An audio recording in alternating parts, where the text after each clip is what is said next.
What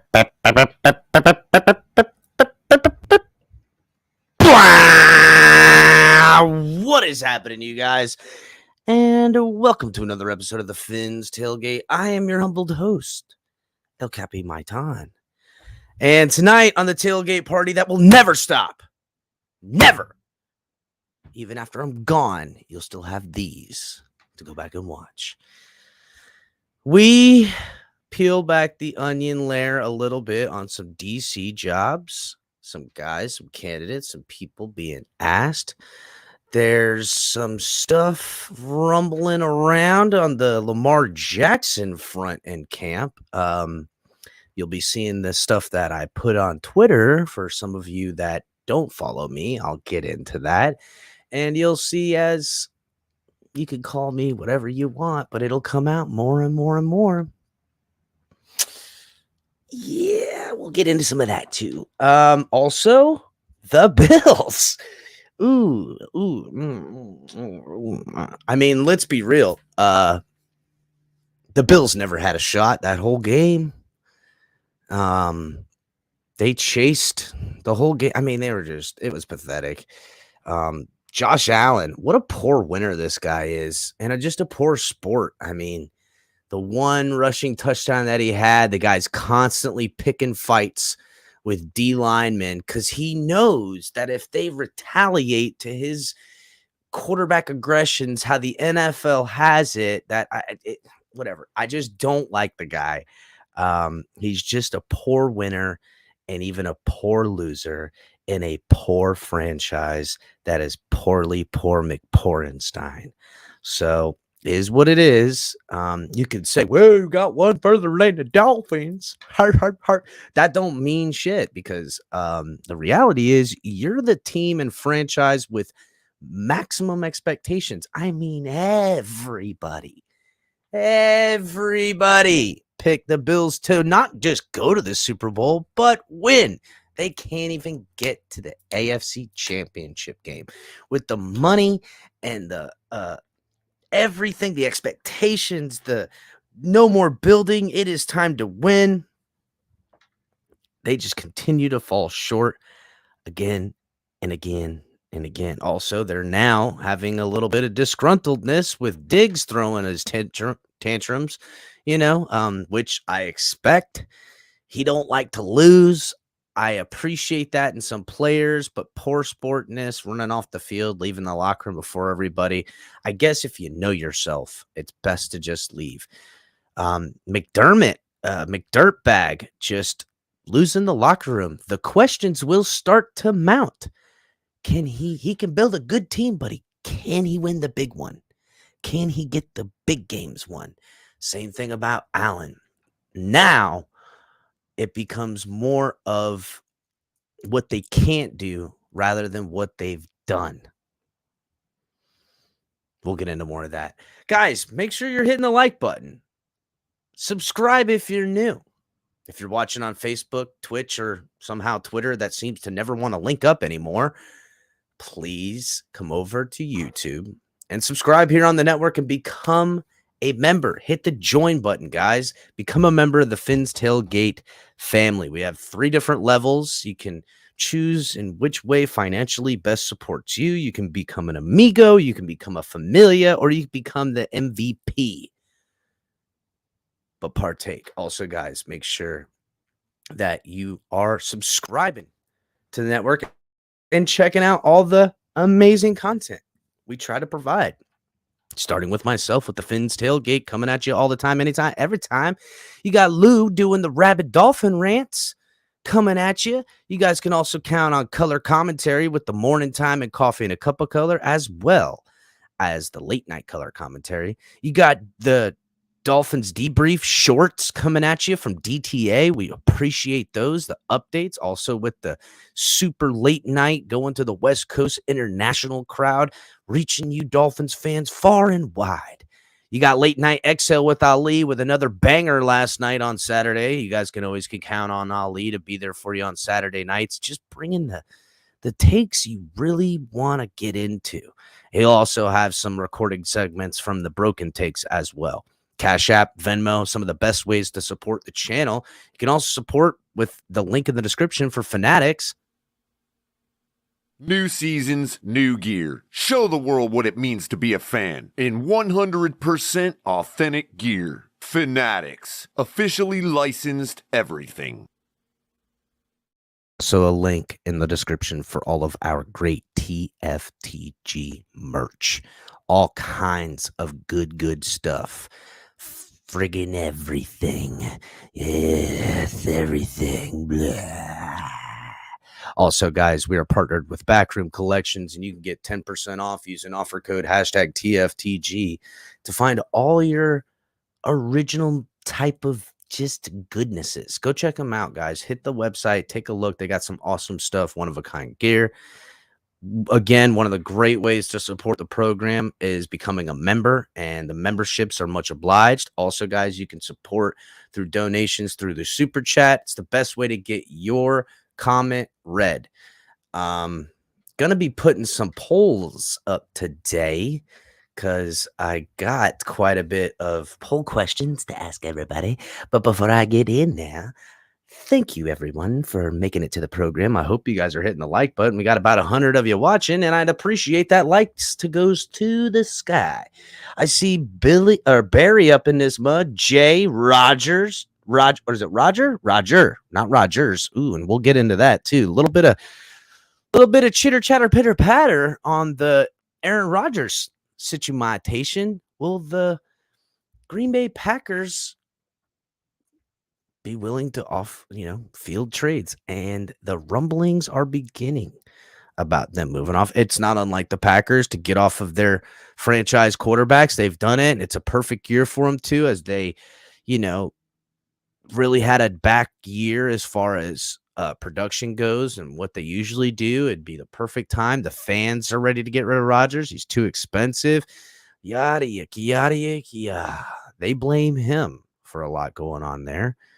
And, Pseudo Spike coming in here, smashing the like button. Appreciate you. Mike, what's going on?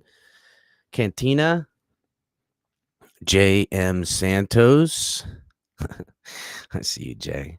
Billy, what's happening, bud? Lucas, my guy. Salute. NFL protect the players. Derek, TFTG. I need this. Excited for the show tonight. I am addicted. Good. I shall deal you some goodnessness right now on the low, on the free for the like button, and I work for donations. So, John R, aka Mountain Man Fishing. I know the choke artists show up again. Jimmy, bye Bills. KS2, Josh Allen, aka Throat Goat. Whoa. Ooh, that sounds disgusting, bro. God dang. I've seen the Throat Goat down by the airport at that nasty friggin' strip joint called the Landing Strip, like every strip club next to the friggin' airport. Saw the Throat Goat perform there one time, and I'll tell you what, that was a show that was as horrifying to watch, but you couldn't look away. Kind of like the Bills. The Bills, you just couldn't look away because all of us knew, and people all year, the NFL doing everything they can to help the Bills. Even in this game, they helped them a couple times. I'm sorry, but that was a fumble. His hand got hit here. If your hand does not cross your face with forward motion, if it's hit back here, I don't care if your wrist goes little limp wrist and put it anywhere, that don't count when you're hit here. You can't go like this. Okay? It got hit. It's a fumble. They still helped him out on that one, and it was still a little too limp wrist away for the Bills. They continue to be the Bills. And, the Cowboys, which to me are still the Cowboys. I never, ever have I ever believed in Dak Prescott, bro. I have never believed in that guy. He, to me, is just a guy. He's big, he's strong, but he's like Josh Allen light. And that's bad because Josh Allen's a turnover machine, bro. That guy, wow. Dak Prescott is Josh Allen light as far as quarterback performances go. Even more injury prone, if you want to be real about it, and less impactful. The best thing on the offense of the friggin' Dallas Cowboys is Pollard. That is that guy. Goodness great. That's a dude that runs football like he's been playing it since he was a little kid. I'm just gonna hurt you. And that guy's a free agent, restricted. So they probably will end up trying to franchise tag that guy, which is more of what the Cowboys love to do. They like to pay a lot of money to their running back room when it's a pass-happy NFL. I mean, come on. They are so behind the times. Until Jerry Jones gets out of their way, they're going to be the Bills. That's who they're going to be. They're going to continue to be the Bills, a franchise that owned the 90s at one point, at least the mid-90s. Wow, have they fall from grace? They haven't really got off that whole deal either. I mean, they got the best one of the best pass rushers in the game right now. And I don't know. I didn't think they were going to win. And I'm sorry, but Purdy and the Niners, they don't stand a chance against the Eagles. They don't stand a chance against the Eagles. Eagles are going to absolutely slaughter them. But back to the Bills had less of a shot against the Bengals than the freaking Jaguars did against the Kansas City Chiefs. The Jaguars put up a way better fight. They ended up jaguaring the game up with the fumble in the red zone. That's how that happened. The Jaguars got in their own way, or else they might have won that game if they would have figured a way to tie it up. But again, the Bengals should beat the brakes off of the Chiefs. And they're not going to be the Bengals team that show up into the Super Bowl as they did before last year. But I do think that if the Bengals win and they face the Eagles, they got no shot. But if by some miracle Brock Purdy and the Niners, which the whole Niners philosophy is that we're just going to power football and outlast you. That's it. They're like the new Patriots in some way without all the Super Bowls. They're going to have a steady run game. They're going to have a simple offense. They're going to run, 12-man, 11-man. Sometimes, they'll have two tight ends sometimes, in formation. They're going to do the outside zone, some inside trap. They're going to do some, sideline to sideline pass to get it to their playmakers. But it's really, a limited offense, especially rightfully so. They've got a 7th-round Mr. Irrelevant rookie in there who facilitates it pretty well. You know what, real quick, why hasn't McDaniel brought that type of offense here? I thought that's what we were going to see a little bit more of, with Tua. No. He wants Tua throwing the ball all the damn time, which that's another conversation. Anyhow, I don't see how if the Niners get behind 10 points and have to start chasing the Eagles, how they could ever compete. Their only way the Niners will ever win that game is if their defense outdoes their offense and plays mistake-free football on the offensive side of the ball. They cough up one possession and the Eagles score on it, it's a wrap, bro. It's a wrap. They're not going to be able to compete with the offense and just the what the Eagles got. It's just a done deal. I really thought that at least the Cowboys might be able to have a better shot against the Eagles, but now I think the Eagles just walk right into the freaking Super Bowl. And the Bengals, I think the Bengals can beat the Chiefs.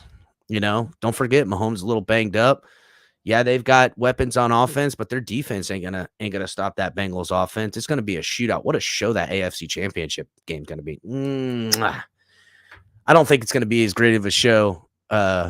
Watching the NFC Championship game. I think it's going to be a 49ers game. They're going to try to grind out a 20-25 type of victory, some bullshit score. But if the Eagles get hot, you could turn around and it'd be over in the third quarter, bro. It could be over in the third quarter, no problem. So, I don't know. Logger, what's up? Guys, hit the like button.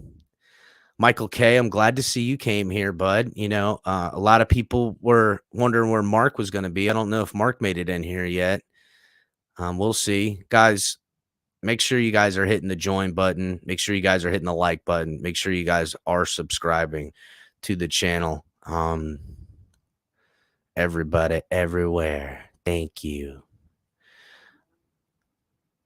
Man, the comments are coming in fast and furious, guys. I'm trying to get to everybody to say hello. Miss Finn's hi. Money Mitch, what's up? JM Sport, J Miami Sports, what's going on? Sackman 56. JC, what's up? I'm glad you're a Bills fan coming around here. It's a hard not life for the Bills. I mean, you guys just continue doing the Bills stuff. Jamie, what's up? Man, it's just too many guys. Crypto, what's up? Family member. Jerome, Bills might be in the market for a starting QB. I don't know about all that, but doubtful. They'll ride it out with the guy they got forever. What's up, Canes? 1989s. Bonnie, what's going on? FM. Hope everybody's hitting the like button. Timothy Easton. All right, guys. I'm sorry if I missed you. I'm pretty sure I seen Greg in there. I know I see DTA, that Dolphins realtor, the show.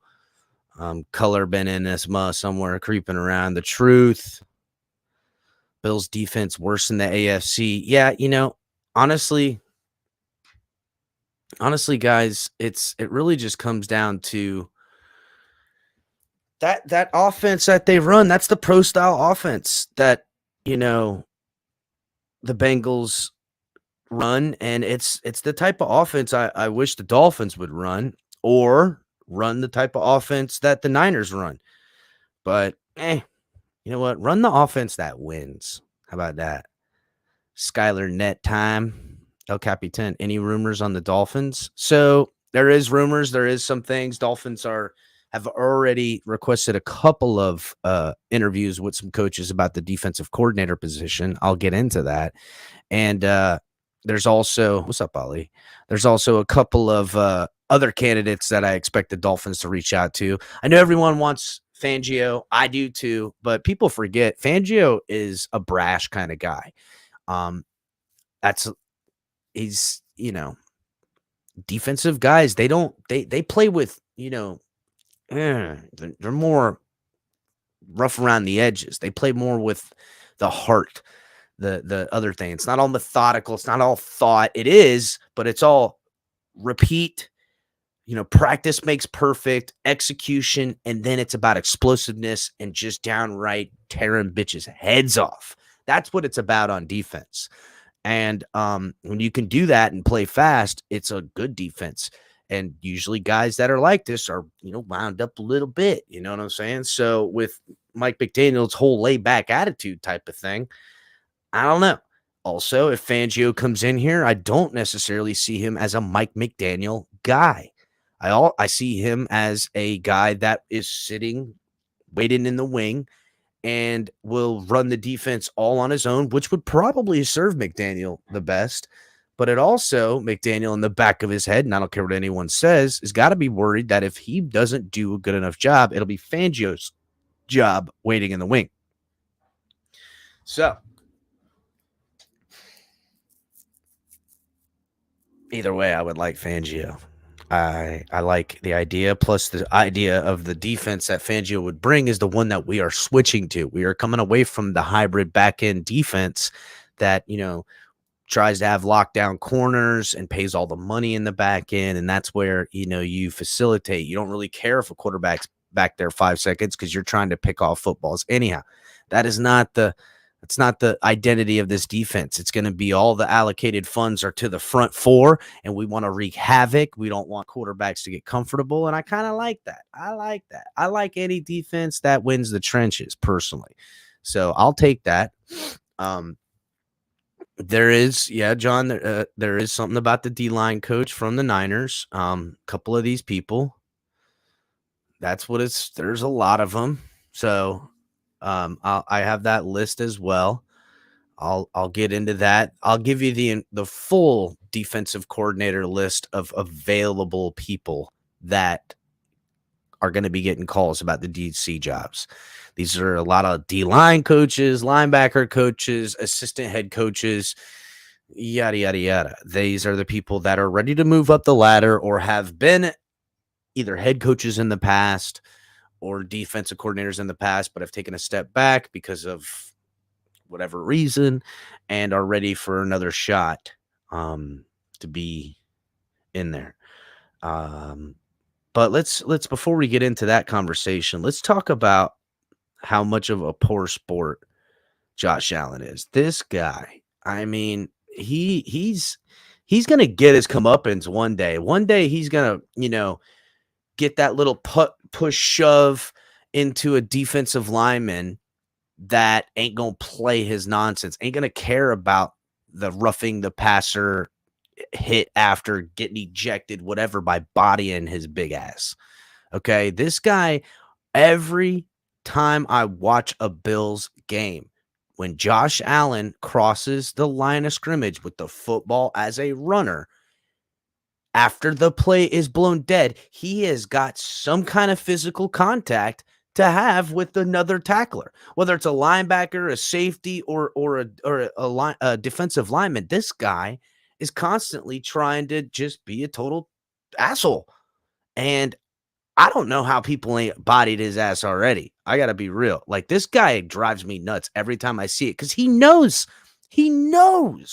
that they can't retaliate and that the deference will always be given to the quarterback because the NFL wants to protect the quarterbacks because they are the faces of franchises and they're the money people and blah, blah, blah, blah. Everybody knows this. But man, bro, as a defensive heart, at my heart and my core, I would love to just see somebody just stop that guy because he's abusing the system. He's abusing something that was meant to protect quarterbacks, and he abuses it time and time again. And that guy drives me nuts, bro. He drives me crazy. So I would appreciate if somebody just put him on his ass so it would literally give him that come to Jesus moment where he goes, you know what? Maybe I shouldn't be messing with guys that literally weigh 100 pounds more than me anymore. Maybe I shouldn't get against a guy who wants to take car wrecks every snap. Maybe I should stop being the total asshole that I am. Maybe he doesn't. I don't think he has any humility in that way. I really think he's just the type of guy that believes he deserves everything, whether he earns it or not. So I don't like it. I don't like him, and I don't like the way he does the game. And I got to say, there's another person out there that's not really enjoying everything, as reported by Joe Busacrati, whatever. Buffalo Bills wide receiver Stephon Diggs darted out of the locker room with his stuff before some of the Bills coaches were even down in the tunnel area. He got off the field, grabbed his stuff, and was outie 5,000. Practice squad player, running back Duke Johnson, stopped Diggs before he left the stadium and brought him back into the locker room. He left again a few minutes later. So he did get him to come back to be a little bit of a man, to try to be a teammate. But Diggs was very happy, not very happy, but happy enough to just turn his back on his teammates and say, to hell with you losers, because I'm not the loser. Mad again about his opportunities and not being targeted, and Allen not finding him, and them losing at home in a snow game. What happened to the Bills? It used to be the Bills at home in a snow game. It was a wrap. You knew you were going to lose. You were in their house. It's snowing out here. La, la, la, la. No, that's gone now. That's gone now. And Diggs knows it. Diggs knows it. The Bills took a step back from their shortcomings last year. They've taken a step back. What's going to happen in the future with the Bills? They will get, what's his name? The pass rusher back next year who went down early. Guy they paid all the money to, won Super Bowls, blah, blah, blah. I can't remember his name because it don't matter, because he don't matter to me. But, again, their window may be a closing.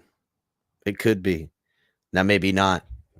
Maybe it's still open, but not as open as it used to be. Teams like the Dolphins, teams like the Jags, teams like the Bengals for sure are coming up. The Bills have sat stagnant and now we're going down. They're starting to go backwards a little bit. Yes, Von Miller. Thank you guys. It's Von Miller. I don't know. And now again, like I said, you're going to start hearing the rumblings about Sean McDermott and if is this guy is this guy able to win the big one? Can he scheme well enough? Should they get a more offensive minded guru in there? Ooh. Was Brian Daboll leaving really that painful to them?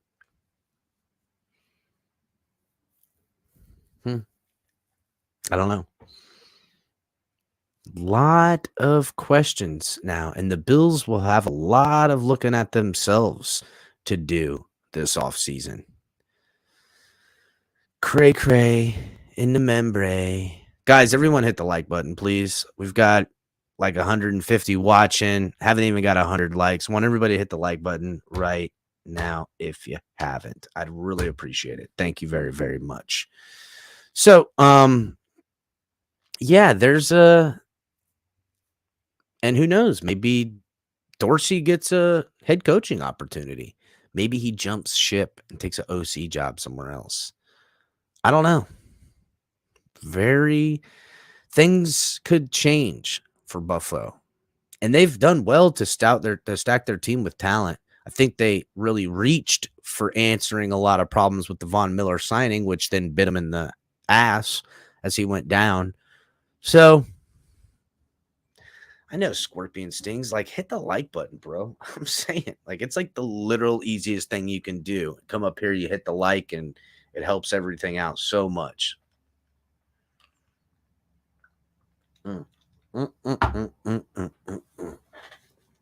Well.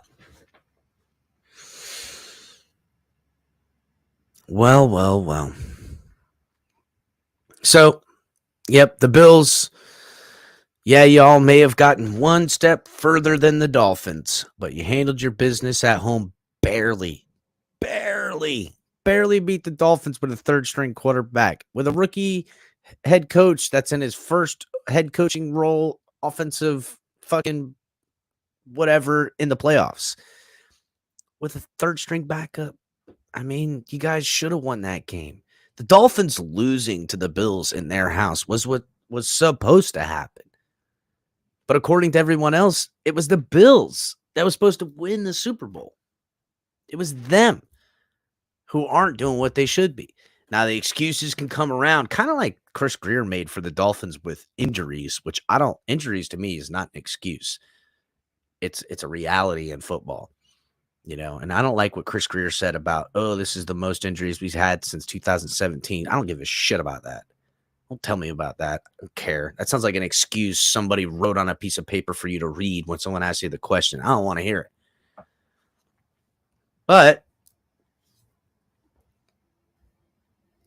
is what it is. El Crappy Ton, how come Dudfin fans are cheap and don't become a member of your channel? Michael K really putting Dolphins fans on the spot right now for everybody who is not a member and partakes in this channel. He really is calling you guys out. I really don't know, bud, but is what it is. I can't do nothing about it. I can only come here and continue to bring the good content the way I do and, try to handle my own biz. I can't even get them to hit the like button a lot of times. But I would imagine that there's probably a good 50 Buffalo fans watching right now that are hitting the dislike button on my ass right now, bro, because they are not happy to hear it. They're not happy to hear it. And Ronald Perry, Jets fan, says, okay, we get it. AFC East sucks. Who's saying the AFC East sucks?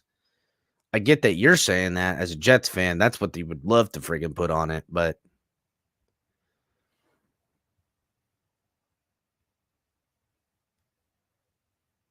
whatever. So, what happens? to the Bills. Because of man reasons, no pun intended. Oh. What happens with the Bills this offseason? Do they just run it back? Do they allow all the excuses?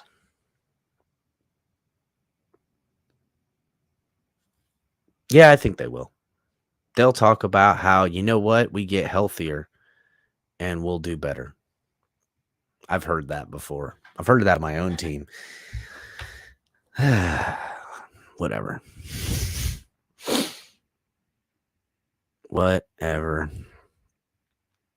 So, that's about all I want to talk about the Bills. We all know maybe one day they'll get a Super Bowl. They'll have at least one to put in the trophy case. Maybe we'll see it. Maybe I'll see it in this lifetime. I just don't know if I'm going to see it anytime soon. See, it just doesn't look like it's coming. He still hit that like button. Ronald Perry says, thank you. But I don't even think the Bills believe in themselves. They don't. Buffalo Bills fans alike continue to just hold their breath. They do. They're a lot like a lot of these newer Dolphin fans, even old Bill fans. They're a lot like these newer Dolphin fans. That they are ready, willing, and able to find all the excuses that they can for their shortcomings and give that as reason why, hey, these are shortcomings that we can hopefully control next year.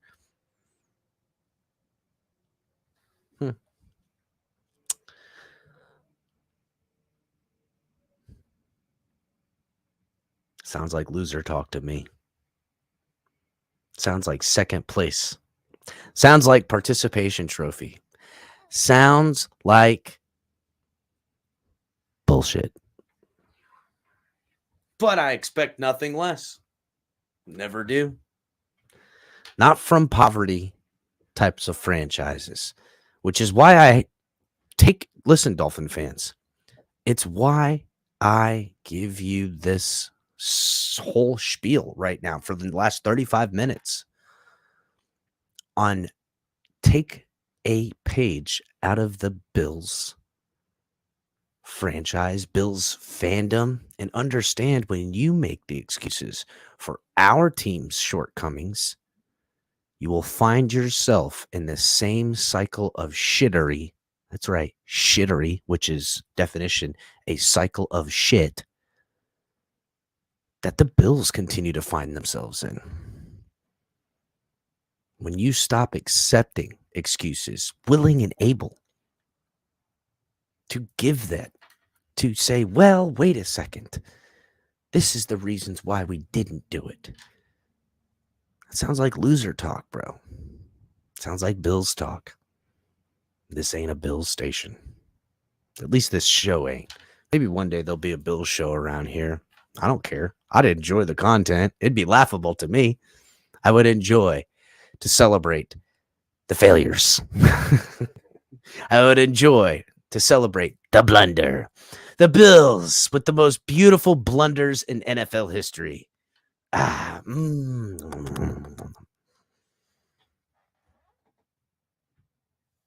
So,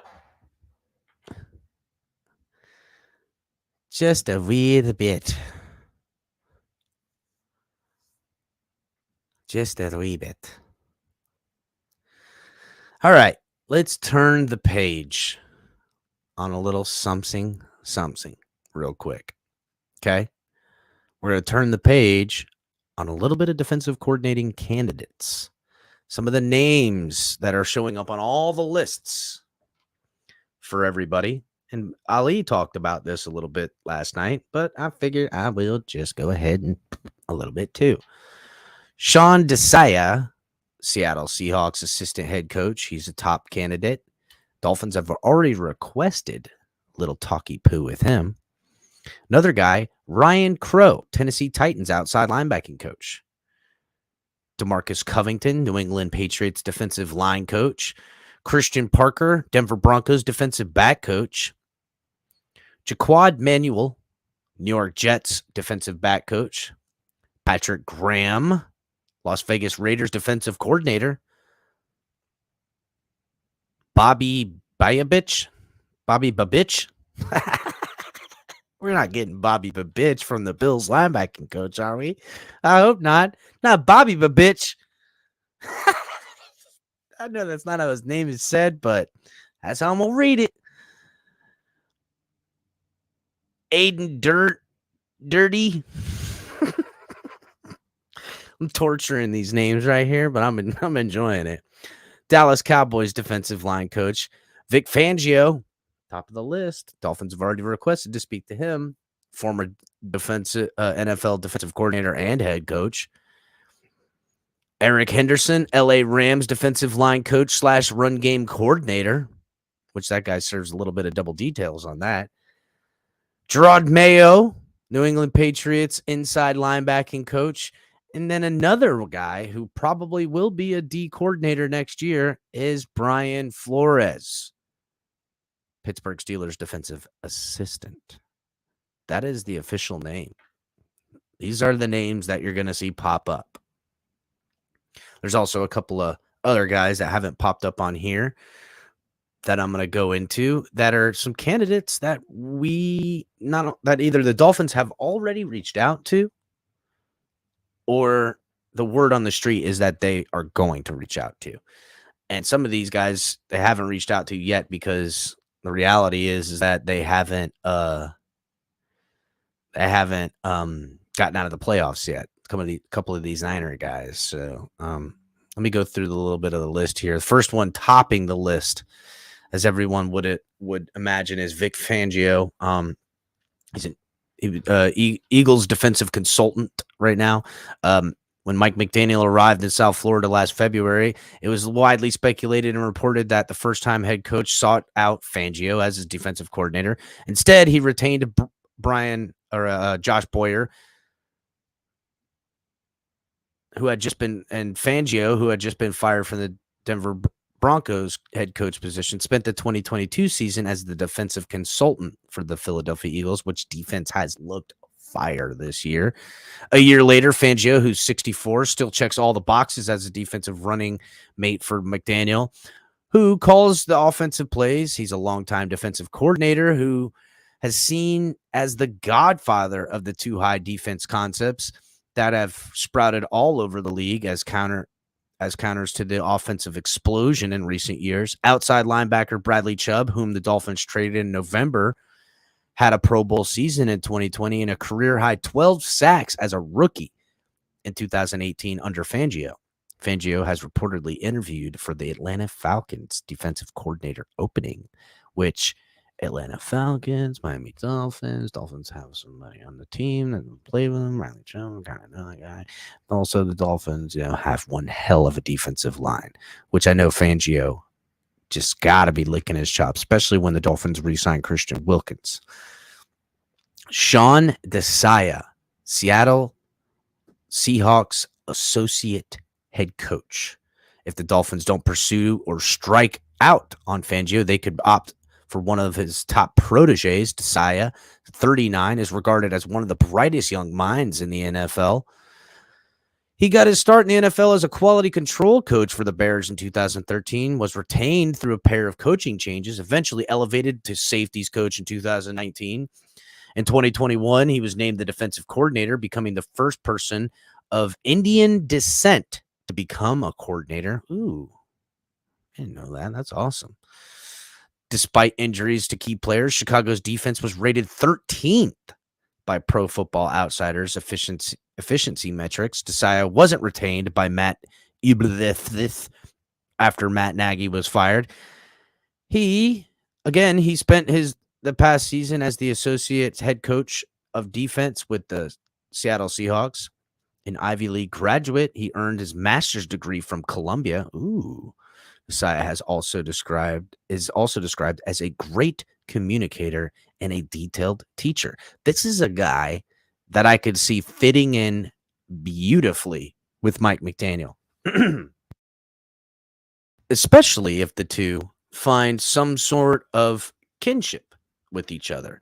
That would be a great thing. And shout out to Nightwolf over here with the $5 donation, first of the evening. Appreciate you, Nightwolf. Crazy/dumb thought, but I would love to see this administration offer a DC job to Brett Venables and reunite him with Wilkins. But again, he's not moving. You know what? I hear what you're saying. I don't know. As far as college guys coming up, I don't know. You know how the NFL is. They don't. It happens. It happens when college coaches come up and they immediately become head coaches sometimes. Sometimes they go right to offensive coordinating or defensive coordinating positions. But usually they like them to come in as a position coach, work their way up, stuff like that, man. That's really the way in which they like to sift it through. It's a who you know and who you can be under in a tree, just like Desai is with Fangio, and there's these disciples. We hear this every year. He's a so-and-so disciple. He learned under this coaching tree and blah, blah, blah, blah, blah. You got to make you got to make your bones in the NFL, man. It's hard. It's really hard. It's why, like, a guy who's, say, a linebacking coach then starts getting looks as defensive coordinator, and the team then goes, well, we're going to give him defensive coordinating jobs and another title, a la Brian Flores. And then that kind of title then gets you in a fast track to the head coaching position. It's just the way it is, guys. I mean, you don't have to like it, but it is how it goes. Where was I? All right, I'm going to butcher the absolute hell out of the Broncos defensive coordinator, Ejiro Evero. Evero, 42, is a hot commodity for many head coaching openings.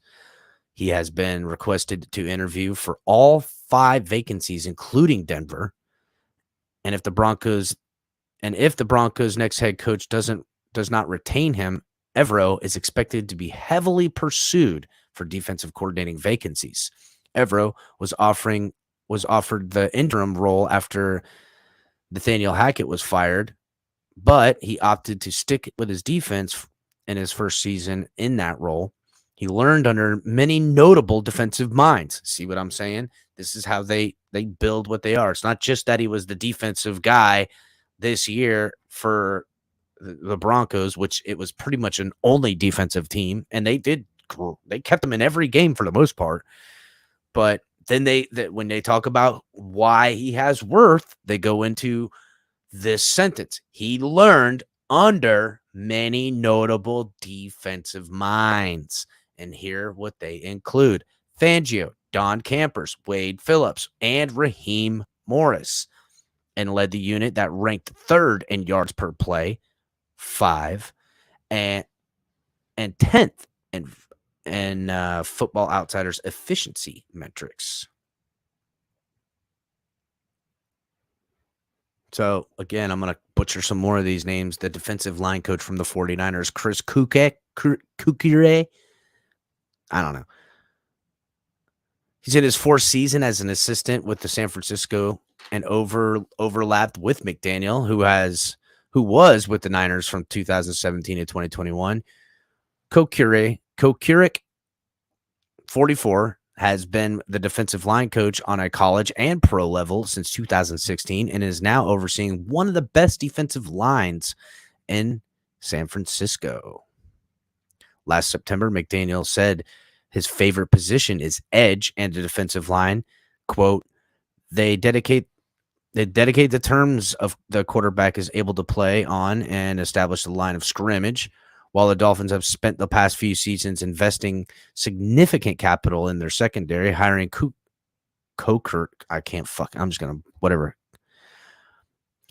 mark the first step in prioritizing the defensive front. That includes players such as Chubb, outside linebacker Jalen Phillips, and defensive lineman Christian Wilkins.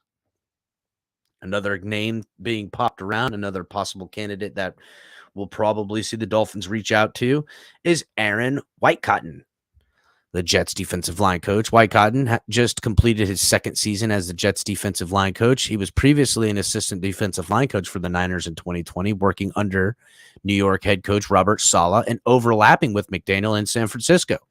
The Jets had one of the league's best defensive fronts in 2022. Quentin Williams was named first-team All-Pro by the Associated Press. Other candidates that could be of possibility.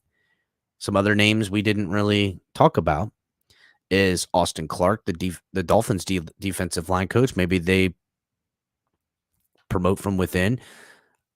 I hope they retain Austin Clark no matter what. I know they haven't fired him yet. I know the D-line has never been the problem since he's been, on the reins around here. Anthony Campanelli, the Dolphins linebacking coach, I don't think he will get the nod.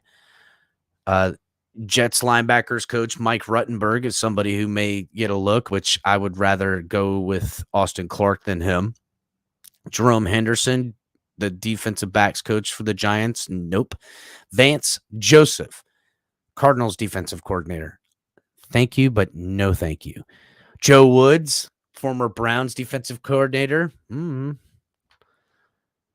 Ed Donatelli, former Vikings defensive coordinator. Now, that might be a name that might make his way onto the Dolphins defensive coaching staff if Vic Fangio is brought in here. So look for that.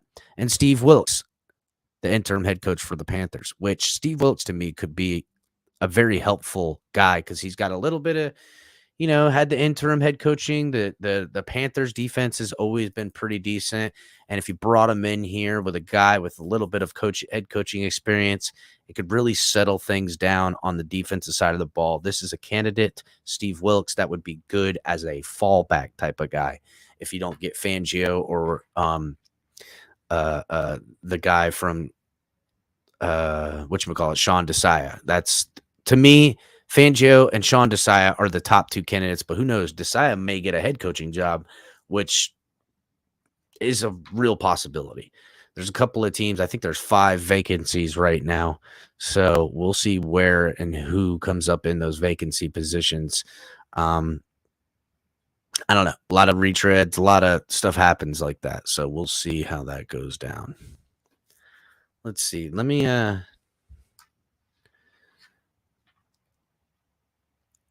okay, so I know everybody wants Fangio. I want Fangio. We would always want Fangio. I mean, it's duh. But let's say for a minute we can't get Fangio. Pull up. Give me a second, guys. Everybody hit the like button if you haven't already.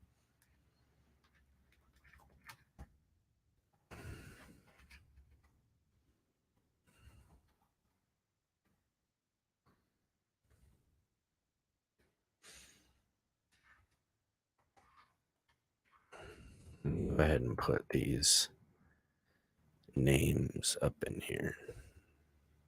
I'm gonna put a poll together, you guys. And Fangio is not going to be on the poll, so.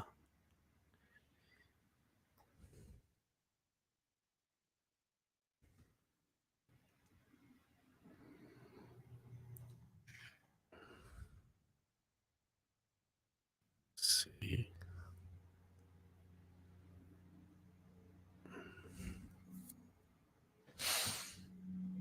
The Broncos defensive coordinator would be dope as hell, too. I'm going to put him on the poll.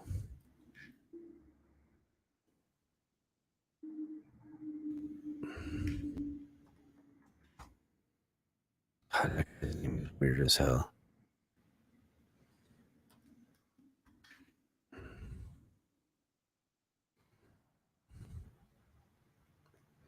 We'll see what you guys think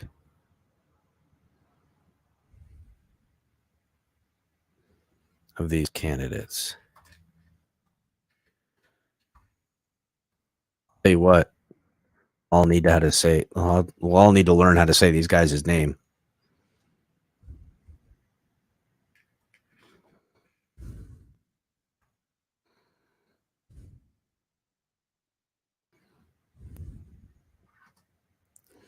I'll put what teams they're from too.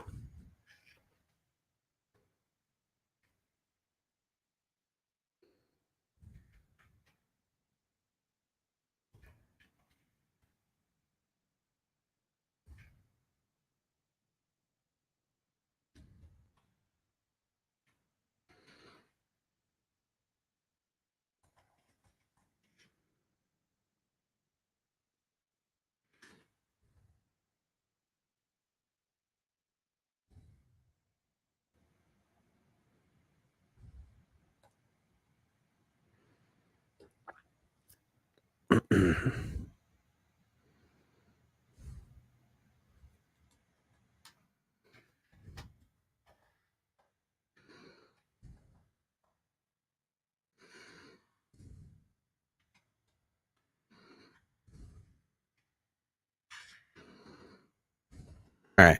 So we've got Sean Desai, Jiro Evero from the Broncos, Sean Desai from the Seahawks. We got Chris Cokier from the Niners, and we got Aaron Whitecotton from the Jets. Let me know what you guys think. Poll is up.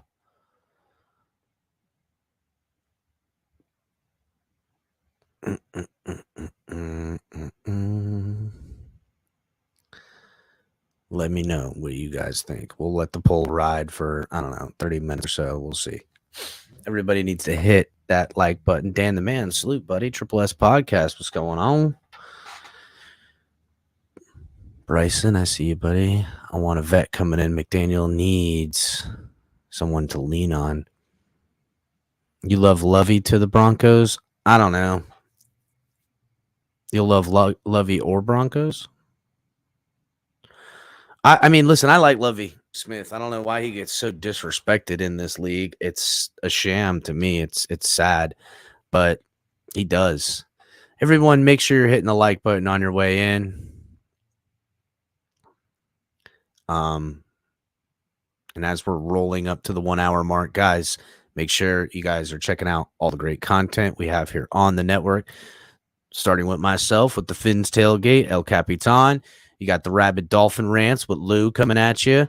You got color commentary with Coffee and a Cup of Color and late night color commentary. You got DTA with the Dolphins debrief shorts, as well as the super late night and the international crowd on the West Coast and everything. You got Saturday nights with Late Night Exhale and Ali. And also he's doing some broken takes.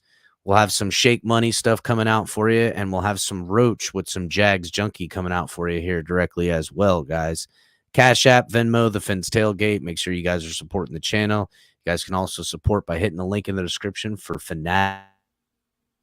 New seasons, new gear. Show the world what it means to be a fan in 100% authentic gear. Fanatics, officially licensed everything.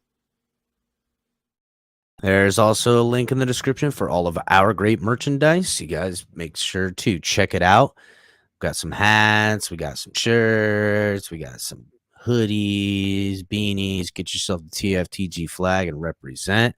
Also, guys, Backroom Collections, officially partner, hashtag TFTG will get you 10% off of all their great stuff. Guys, make sure you guys are supporting the channel through the super chat as well as becoming a member. Hit the join button to become a member. You can find it at the homepage on the site or on the channel page. Have just the join button. You can hit that bad mama jamma and you can become an amigo, El Familia, or you can become the MVP of the TFTG. We really appreciate when everybody becomes members. It's a great way to build the brand.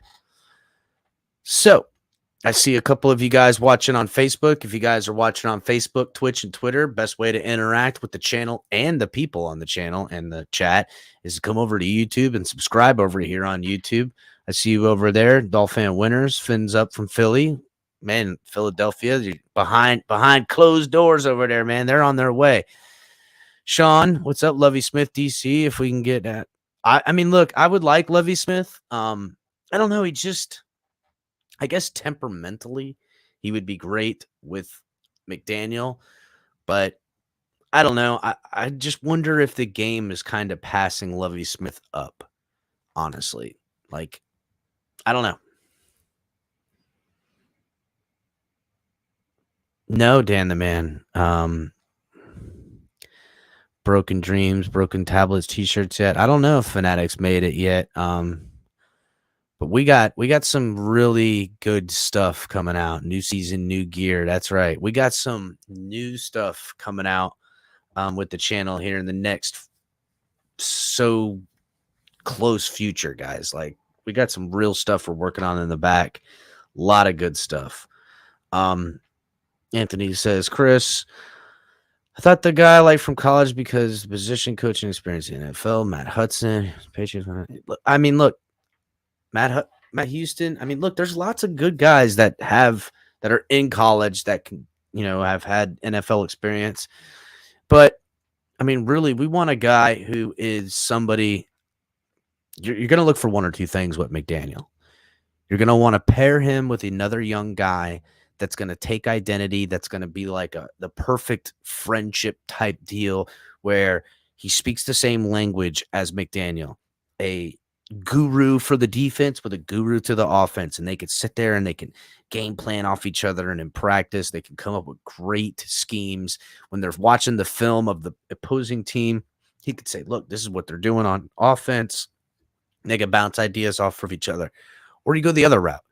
You go the old school cat who knows what the hell he's doing, and he takes that defense and he makes it his, and you ain't got to mess with him, and you got to talk to him. You ain't got to deal with it. You just go, yeah, you want to talk about defense? You talk to homeboy. That's another route. Anything in between those two things is bound to have friction, at least as far as growing pains go. And typically it results in failure. And I don't want failure. So if the Dolphins are going to get this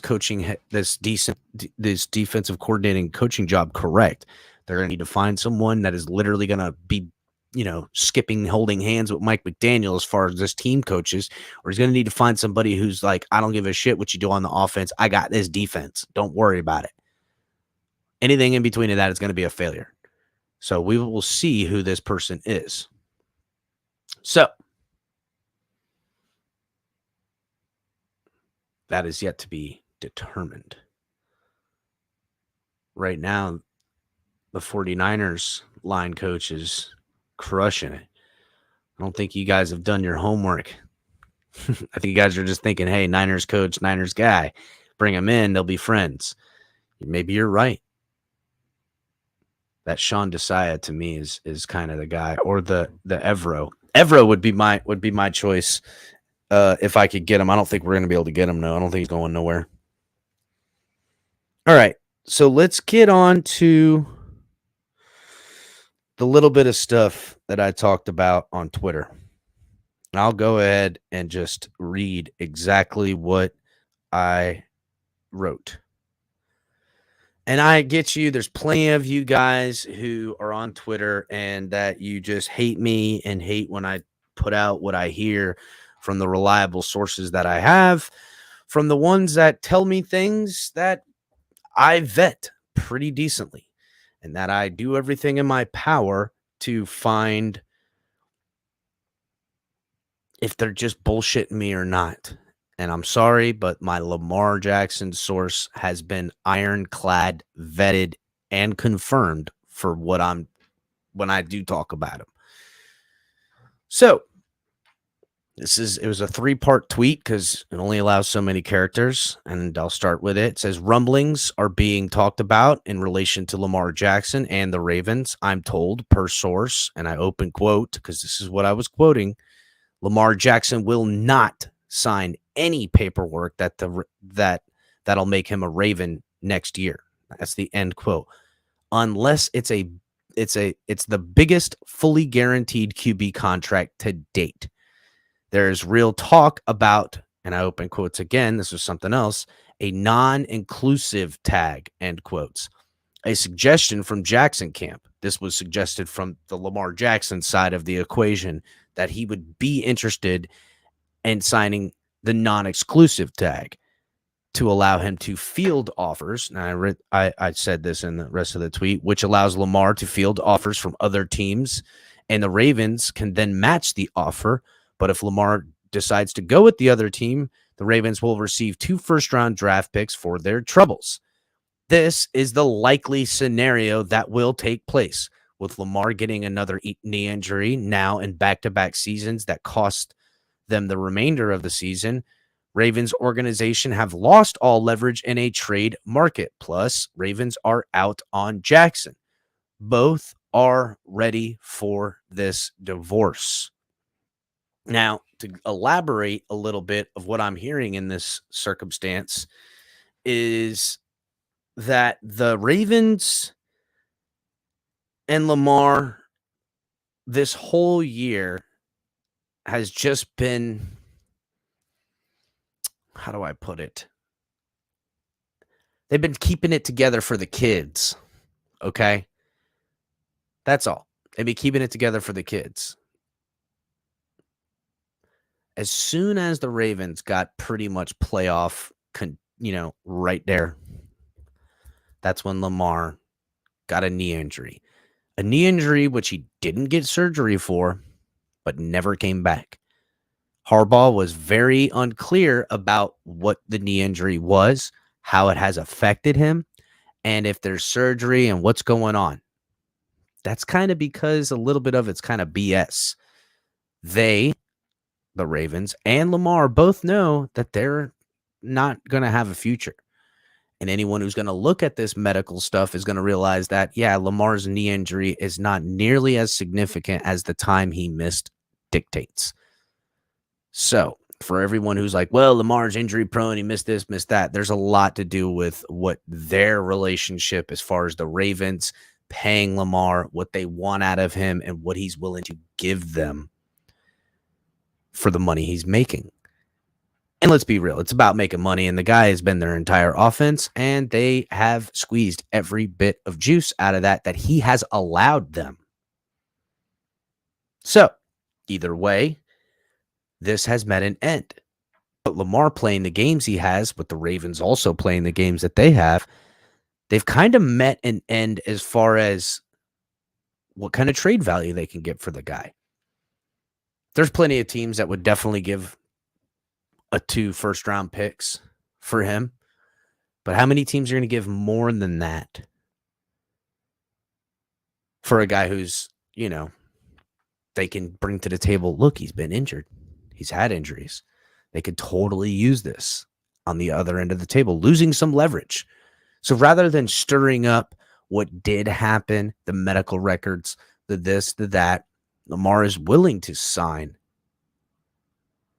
the, what is it called? The whatever the hell it's called, to allow the Ravens to recoup some of this 2 first-round draft picks. Now, it benefits Lamar in the same aspect because he, if a team puts together a multitude package that's worth more than 2 first-round draft picks and he goes onto that team, it could hinder that team. Then there's some things that are, people start getting upset. If you come in with, all that money being paid to you and we lose our first-round draft picks and all this other stuff, there could be players that feel some kind of way.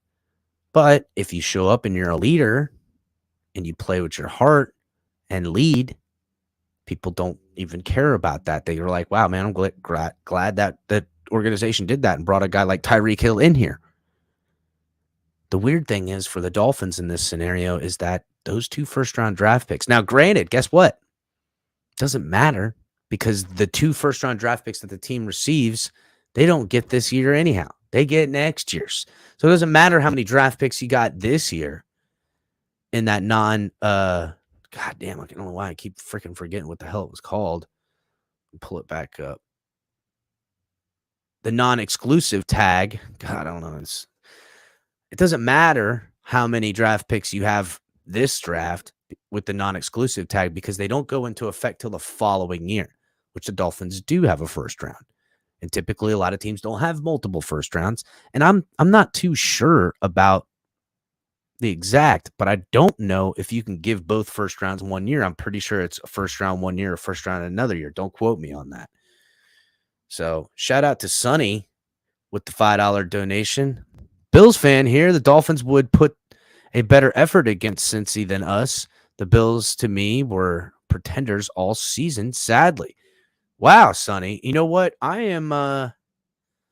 You know what? A healthy Dolphins team, I could definitely agree with you there. Cincinnati, I don't know. That organization has really got it figured out for postseason football and being good in postseason football, while the Bills have been getting a lot of the calls, a lot of the help from the NFL, a lot of the again and again.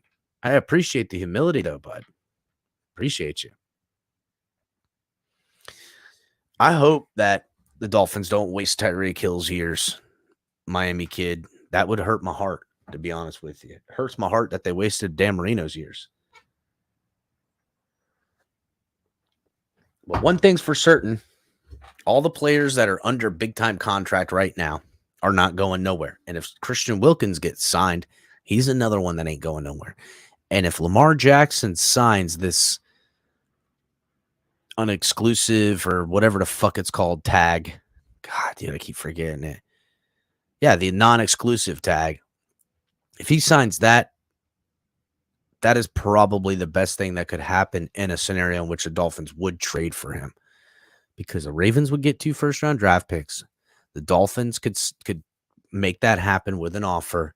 And if they can retain Christian Wilkins in some way and maneuver this money in the cap situation, everyone else could get figured out as far as who plays what. Big, big, big stuff. Any Brady news? Sean is asking over on Facebook. No, but I got to be honest, I haven't been kicking down that door. Brady kind of goes a little quiet at the end of the year, especially when it results in a failure and a loss, one in which he didn't look good. But everybody who knows Brady has a home, his family lives here. I'm sure he wants to be closer to Miami with his kids, even though he's in Tampa and it's a short skip away when you have a friggin' Lear jet like I know that he has. Also, there's a little bit of something to say where Brady might not want to be in the same town with his ex. So that is a very touchy subject. I would imagine that we'll find out more on the Brady situation as more comes. The reason the Lamar situation is a little bit more clear is because Lamar's been wanting out since last offseason.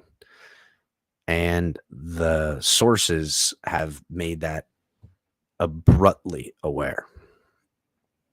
So yeah, as far as running backs go, Sean, the Dolphins they've got no running backs that ran the ball this year coming back as far as under contract. I'll be very interested to see how the Dolphins go forward with the running back room, who they decide to bring back or who they decide is a better fit with some free agents coming out there. If we are paying any amount of substantial money to any running back in the NFL today, I say go get Tony Pollard. That freaking guy is an animal. Is an animal, bro. I would love to get him on the football team. So as far as the Aaron Rodgers news, I do have an article on Aaron Rodgers and why and this shout out to Ali who sent this to me. I appreciate that. Reported by Adam Schefter, a real possibility Aaron Rodgers and Packers discuss a trade this offseason. So we're going to get into that as soon as everybody hits the like button. That hasn't. See, we got quite a bit of them in there. Taking a quick update on the poll. There's been 75 votes, which isn't even half of you. And 41% is going to the Niners defensive line coach. While 24% is Evero from the Broncos. I would love that guy. Sean Desai has got 23%. I would like him too. And Aaron Whitecotton is getting only 12%, which is probably right for a Jets guy. So anywho, let's go ahead and get this bit of information about Aaron Rodgers and what kind of trade discussion could be talked about. Now, remember, there's some tricky situation in regards to the contract circumstances with the Packers, where, to my understanding, there's a significant amount of cap that they're going to have to eat, dead cap, even if they trade him. But because of the contract extension and how it has years to come, they might want to find a way out because they're already in cap hell.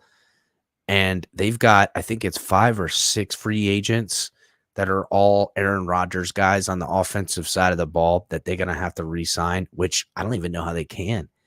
Because you see, with Rodgers and the weapons that comes with Rodgers for the placating that the Packers had to do, I don't think they're in any position to sign any of those guys. They weren't, they weren't good things. Oh shit, Mark, what's up, bud? Look, there's Mark, guys. He made it. Look at you, Mark. Make sure you're hitting the like button. Hey, El Cap and my friends in the chat. First, congratulations to the Bengals. Their performance was fantastic. The Bills were dominated right from the beginning, and there is no excuse to give. Mark, do you guys blame the head coach? Seems like it's time for him to get a little bit of blame around there. Anyhow, let's go ahead and get to this article. Aaron Rodgers has never suited up for another NFL team other than Green Bay in his career, but that could change in 2023. ESPN's Adam Schefter discussed the 10-time Pro Bowlers featured during Sunday's episode of the NFL Countdown and said, there's a real possibility that the Packers and Rodgers will discuss and entertain a trade this offseason. I don't think they're going to trade him to an NFC opponent, Schefter added. It makes sense that the Green Bay wouldn't want to trade him within the conference, seeing how they will surely be looking to compete for a Super Bowl next season without him.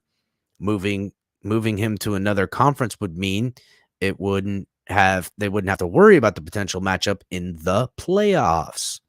One possibility in that scenario could be the New York Jets. ESPN's Jeremy Fowler listed Rodgers as a possibility as the AFC team that is going to scorch the earth for a new quarterback potentially this offseason, meaning the Jets. The Jets will be scouring. And I want to make this very clear, Dolphins fans. All of these quarterbacks that Dolphins fans in the fan base that are off of Tua Tagovailoa are talking about wanting to get to replace him. Brady, Rodgers, Lamar, Garoppolo, Carr, all of these guys are all the same quarterbacks that the Jets are definitely going to talk to and definitely going to get one of them. So think about that, Dolphins fans. For the ones that are head over heels in love with Tua and kiss the Tua poster in their room every day, you will ride with Tua while the Jets will get Rodgers or Lamar or Brady. Garoppolo and Carr, their careers will die in New York. But any of those other 3 quarterbacks could really do something. I don't see Brady doing it just on geological reasons. But Rodgers, I can see Rodgers doing it. I can see Lamar getting paid a ridiculous amount of money and then some, them giving him like a lifetime $300 million guaranteed contract or some crazy nonsense because they're going to have to make up for their like 20% tax rate for Lamar to be happy. But they'll do it. And then make sure you guys realize that when you are facing these other teams in the AFC East with Allen and the Patriots with whatever weird quarterback they'll field next year, you'll face the Jets team with a quarterback the Dolphins could have had. Now, and I know a lot of people are like, no, we can't afford them. We can't do that. No, we can't get Rodgers. We can't afford it. No, we can't get Lamar. We can't buy him. We can't afford. You don't know what the hell we can or cannot afford. None of y'all know how to work the cap. Nobody even knows. It's a big damn lie. We can afford any quarterback you want. We got an owner willing to pay for it. So don't tell me what we can and can't afford. Anywho, The Jets have also interviewed Nathaniel Hackett for their vacant offensive coordinating job, which is somebody that is super, super tied to Aaron Rodgers. Hackett was the offensive coordinator for Rodgers and the Packers for 3 seasons from 2019 to 2021 before moving to the Denver Broncos as the head coach in 2022, which was very, very short-lived. Green Bay won the NFC North all 3 years Hackett was there, and he and Rodgers could look to replicate that success in New York if they both end up in the Big Apple. Rodgers is a future Hall of Famer and an all-time great, but he's also 39 years old and saw his numbers take a hit this past season after taking home his 4th career MVP in 2021 while completing 68.9% of his passes with 4,115 yards and 37 touchdowns and only 4 interceptions. He completed 64.6% of his passes for 3,695 yards, 26 touchdowns, and 12 picks in 2022. Granted, that's without Adams. The Packers also missed the playoffs with an 8-9 record, as you guys know. Perhaps it has reached the point where both sides are ready to move on, as Green Bay selected Jordan Love in the first round of 2020 and could turn the offense over to him with the trade of the veteran. But it won't be an NFC team, just so you guys know. So, something to look out, something to look at.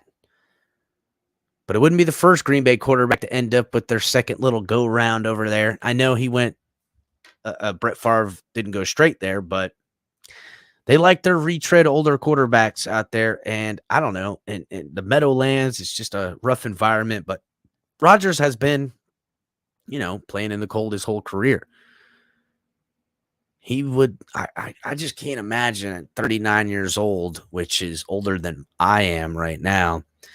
I know how much the cold hurts me, much less after playing football my whole damn life. You know what I'm saying? I can't imagine how it would be for a guy like Rodgers, who I think still got quite a bit of juice left in him. If there's anything we learned about quarterbacks in the last few years, it's because of the way the rules are, because of the way the game's played, and because of the way that even defensive tackles, so shout out to them who now don't drill guys and they let them go. And, and Rodgers is a big proponent of the roughing the passer penalties not getting, very fragrant at times. These guys could play, Rodgers could play 4 or 5 more years for all I know. He's still got a good feet, still got good pocket, and he's still got a damn good arm. I mean, how many Green Bay players did we watch drop passes all year? I know you guys don't watch a lot of Green Bay, but damn, dude, there was people early in the season. Everybody dropped everything. It was like nobody could catch anything coming from Rodgers. And they were hitting him in the hands. It was a lot like the Dolphins versus the Bills when everyone dropped everything that Skylar Thompson was throwing them. Don't know why. I don't. Can't tell you. I do know that if Nathaniel Hackett does go to the Jets as the OC, that's a real chance that Rodgers could get traded to that team, and that team could really want to do everything they can to get him. All the more reason why the Dolphins really got to consider the Lamar Jackson thing, especially if he signs that non-exclusive tender. If he signs that, it's going to cost you 2 first-round draft picks, and count your lucky stars, because at any given moment, if you'd have played and went to the playoffs and won a playoff couldn't be able to afford them. Lots of off-season buzz. I will keep my ear to the grindstone, because I'm going to tell you, this chatter is only going to get more and more and more and more. I'm going to go ahead and end the poll. It's got 89 votes, and it's a walk away with the Niners D-line coach. But I am going to start a new poll, and I'm going to ask the audience right now, if we move off of Tagovailoa, which of these 3 quarterbacks would you take?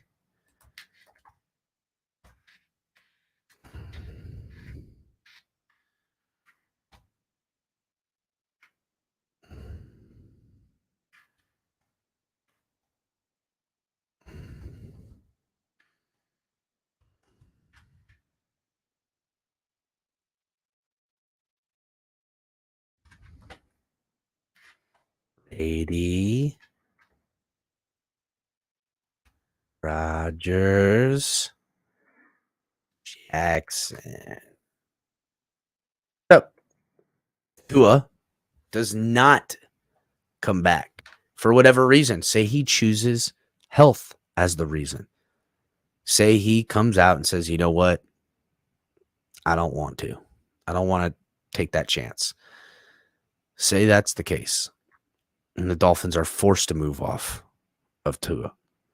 Say the Dolphins owner, Ross, says, I'm not going to come back another season. And let's say that Rodgers costs the same amount as Jackson. Now, think about what I'm saying to you guys. 39-year-old, 10-time Pro Bowler, I think 2-time MVP.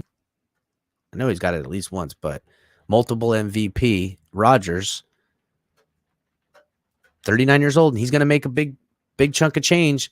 I will tell you this, the same money you'll pay Rodgers, you'll pay Lamar Jackson. They will cost the same year in and year out. Lamar Jackson is 26 years old. Brady is going to be 47 next year, but Brady doesn't cost you any picks. But how much of Brady got left? There's a lot to weigh here. It's going to cost you 2 first-round draft picks for both of them, for any of them, other than Brady. You get to keep all your draft picks. Brady helps you out a little bit with the money. Maybe. I don't know that for certain right now. Probably. We will say probable. Very probable that Brady helps you out with the money, especially if he gets some little bit of owner kickbacks, because he wants a little bit of that owner nookie. A lot to consider. It's pretty close. Looks like Brady is out of this equation, and Jackson is in the lead slightly over Rodgers with 46 votes. Everybody make sure you get your votes in, and make sure you guys are hitting the like button and subscribing to the channel. I don't know. To me, and I'm sorry if I was going to vote in this poll, it's a no-brainer. Lamar Jackson is the go-to man for me. Now, I know there's plenty of you guys who be like, well, Brady, we could keep more guys. We can equip more around Brady. We can afford to get the line, yada, yada, yada. You're going to still need to do those same things with a guy like Rodgers. Now, Rodgers got the twinkle toe thing going, and he's got the arm. And he's a little bit younger than Brady. And he's friggin' great. I would love Rodgers. But to me, a guy like Lamar Jackson, you figured out what the line you already got. He can make enough plays with his legs that keeps defenses guessing all the time. With weapons that we already possess on, to me, Rodgers needs stuff put on this team. Brady needs stuff put on this team. Lamar Jackson just needs to be on this team. You give him what you've got already offensively, and it's a wrap. We got a top 5 offense in every category. Every single scoring, yards, rushing, every single category, we're crushing motherfuckers in. Crushing them.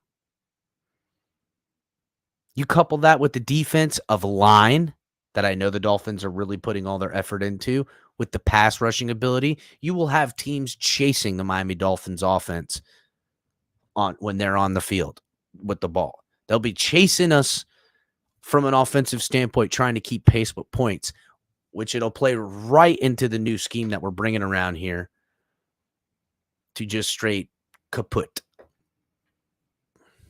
Peanut the Great says, add Derek Carr to the vote. Man, bro. Peanut, and shout out for the $2 net donation. Much obliged, homie. God, dude, I hate Derek Carr. I can't stand Derek Carr. Derek Carr, to me, I have always said Derek Carr is terrible. He's terrible. And then the year before this year, he puts up 5. I mean, he came out the box, and I was like, wow. Maybe it just took a lifetime for Derek Carr to finally get it together. and then he gets the best weapon, best wide receiver potentially in football, and he goes backwards. Ooh. I mean, you can say it's the Josh McDaniel effect, and maybe you're right. But man, I do not want Derek Carr. Derek Carr is the guy they bring in to back up Tua, who waits in the wing for Tua to get injured and gets on the field and doesn't give him the team back. But all he is another Tannehill. I don't want that guy. He's a top 15 quarterback. Some years he's higher, some years he's lower. Only one year was he great. I don't want that guy. I need something that other people don't have. Lamar Jackson. That's something nobody's really got around yonder. You know what, John R., you're right. Lamar Jackson is very inaccurate in the short game. I agree. But I like our quarterbacks coach. I like Darren Bevel to get that figured out. I like Mike McDaniel, an offensive guru that I don't think they've ever had. They've had Greg Roman there this whole time. That guy is, we had him here in Miami. He got fired because he tried to run this simplistic stuff. Lamar Jackson ain't a young kid no more that just looks to run. He's a guy who worked on his passing from the pocket, and it got better. I think with the proper coaching and a proper scheme that I know Mike McDaniel could tailor make for quarterbacks. If you don't believe me, look at the one he made for Tua that accentuated his gifts and hid his deficiencies. Wasn't the same Niners offense that I thought we were going to get with that outside zone running. It didn't show up till later in the year as far as the run game goes. I think that McDaniel, along with Bevel, Frank Smith, you can take it or leave him, bro. I don't really know what the hell Frank Smith does around here, because if he would do anything, it'd be clock management. And if that's his job, he deserves to get fired already, the son of a bitch. Sorry. I don't know why I got. Either way, Bevel to me is the guy who can harness what the quarterback's job is as far as executing what the vision of our head coach is. And I believe McDaniel can tailor make an offense to any quarterback because I saw him do it for Tua. I just got to believe he could do it again for either Rodgers or whomever. Now, Rodgers, to me, in some aspects, could, bring some problems. We know Rodgers is the kind of guy that wants to run the team. Now, I think McDaniel can get on board with letting him be his own man and all that stuff. But I also wonder, if there's going to be some friction. Is McDaniel ready to, allow Rodgers to run his offense rather than the one he wants to run? I don't know. I bet you if McDaniel was asked which quarterback you want, Rodgers or Jackson, I bet you he would say Jackson. Because to me, Jackson, outside of him holding himself against the Ravens as far as the contract disputing goes, by all accounts, Jackson is a team guy as far as doing his job and being a team dude. And I think he's a guy that would definitely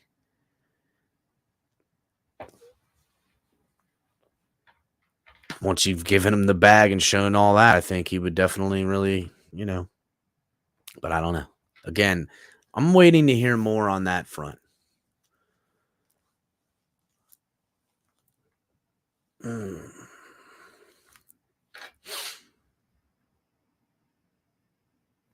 Let's see.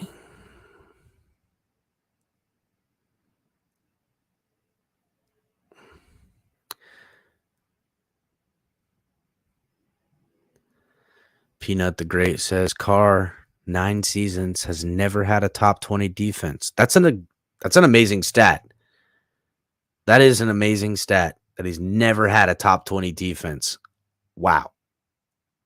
I feel like that defense they had last year was pretty good with Crosby, just wrecking people. But again, man, I just don't believe in Carr. Never have. I see Andy Dalton. I mean, look, you can get wins. You can even get a little bit of something. But you need something else with franchise guys. You need, when you take a bunch of starting quarterbacks and they're all good and they can get wins, you got to go, what makes those ones special amongst them? And Carr don't have it. And I'll be honest, that's the same shortcomings I see with Tua, who is a lot younger. Now, that could change in the future. Carr, like you point out, Peanut the Great, 9 seasons. It's had one coming to Jesus type of friggin' season. Now he had come back down to earth. Out of body experience, as crypto would say. I don't feel it. If they roll with Tua and bring Carr in, fuck, bro. That's going to be ugly. We're going to find ourselves in a Tennessee situation where when you have 2 quarterbacks that are kind of the same guy and stuff, you have none. It's time for special. We needed special wide receivers, so we went and bought one. We drafted one. We needed special pass rushers. We went and drafted one and bought one. When you want special, you draft and you buy. If the draft one is taking too long or don't work out, you go buy one. Right now, we're right at that cusp with Tua Tagovailoa. We drafted one, got some special stuff, but have a lot of the inconsistencies. This is one thing that the Dolphins franchise have never done. We've tried everything around here. We have never went and purchased a marquee quarterback. We've never done it. You could say, oh, Culpepper and, Drew Brees. Well, we picked wrong in that one. And both were injured. Now, I get it. Yeah, you get Lamar. But remember, we didn't pay Culpepper franchise money, and we wouldn't have paid it to friggin' Brees either, because that's not how either one of those candidates were. It wasn't like we went out and said, yeah, give me Joe Montana, or give me even Joe Montana. I don't even know if you remember if he was still playing then. I doubt it. Or give me John Elway. I know John Elway was playing then. If they would have went and got John Elway and paid him money, then it would have been something we're talking about as far as Rodgers or Brady goes. But when have they gotten a young marquee type of quarterback like Lamar in the same situation like the Deshaun Watson? Now, I know in relativity, it's a much different conversation with the Deshaun Watson talk as far as the allegations go and as far as what he's done with the Browns in this year. But did anyone think that he was really going to compete this year? I won't judge what Deshaun Watson is or will be until next year. I'll be watching closely because I'll tell you what, if the Browns are in the playoffs and making noise, all anyone in this franchise is going to talk about is how we fucked that up. So every one of you Dolphin fans that didn't want Deshaun Watson for whatever reason, to me, it became painfully obvious why we shouldn't get him. But when we talk about what could have been, we could be potentially looking at another Breeze situation. Again, it's painful, guys. It's painful. We're not so lucky to make it to the playoffs and win games with guys like Brock Purdy or Dak Prescott. Just guys. Sorry. If the Cowboys want to pay pedestrian quarterbacks that flash good moments, that's their prerogative. The Dolphins have done that for years. We've paid quarterbacks that we get that are pedestrian.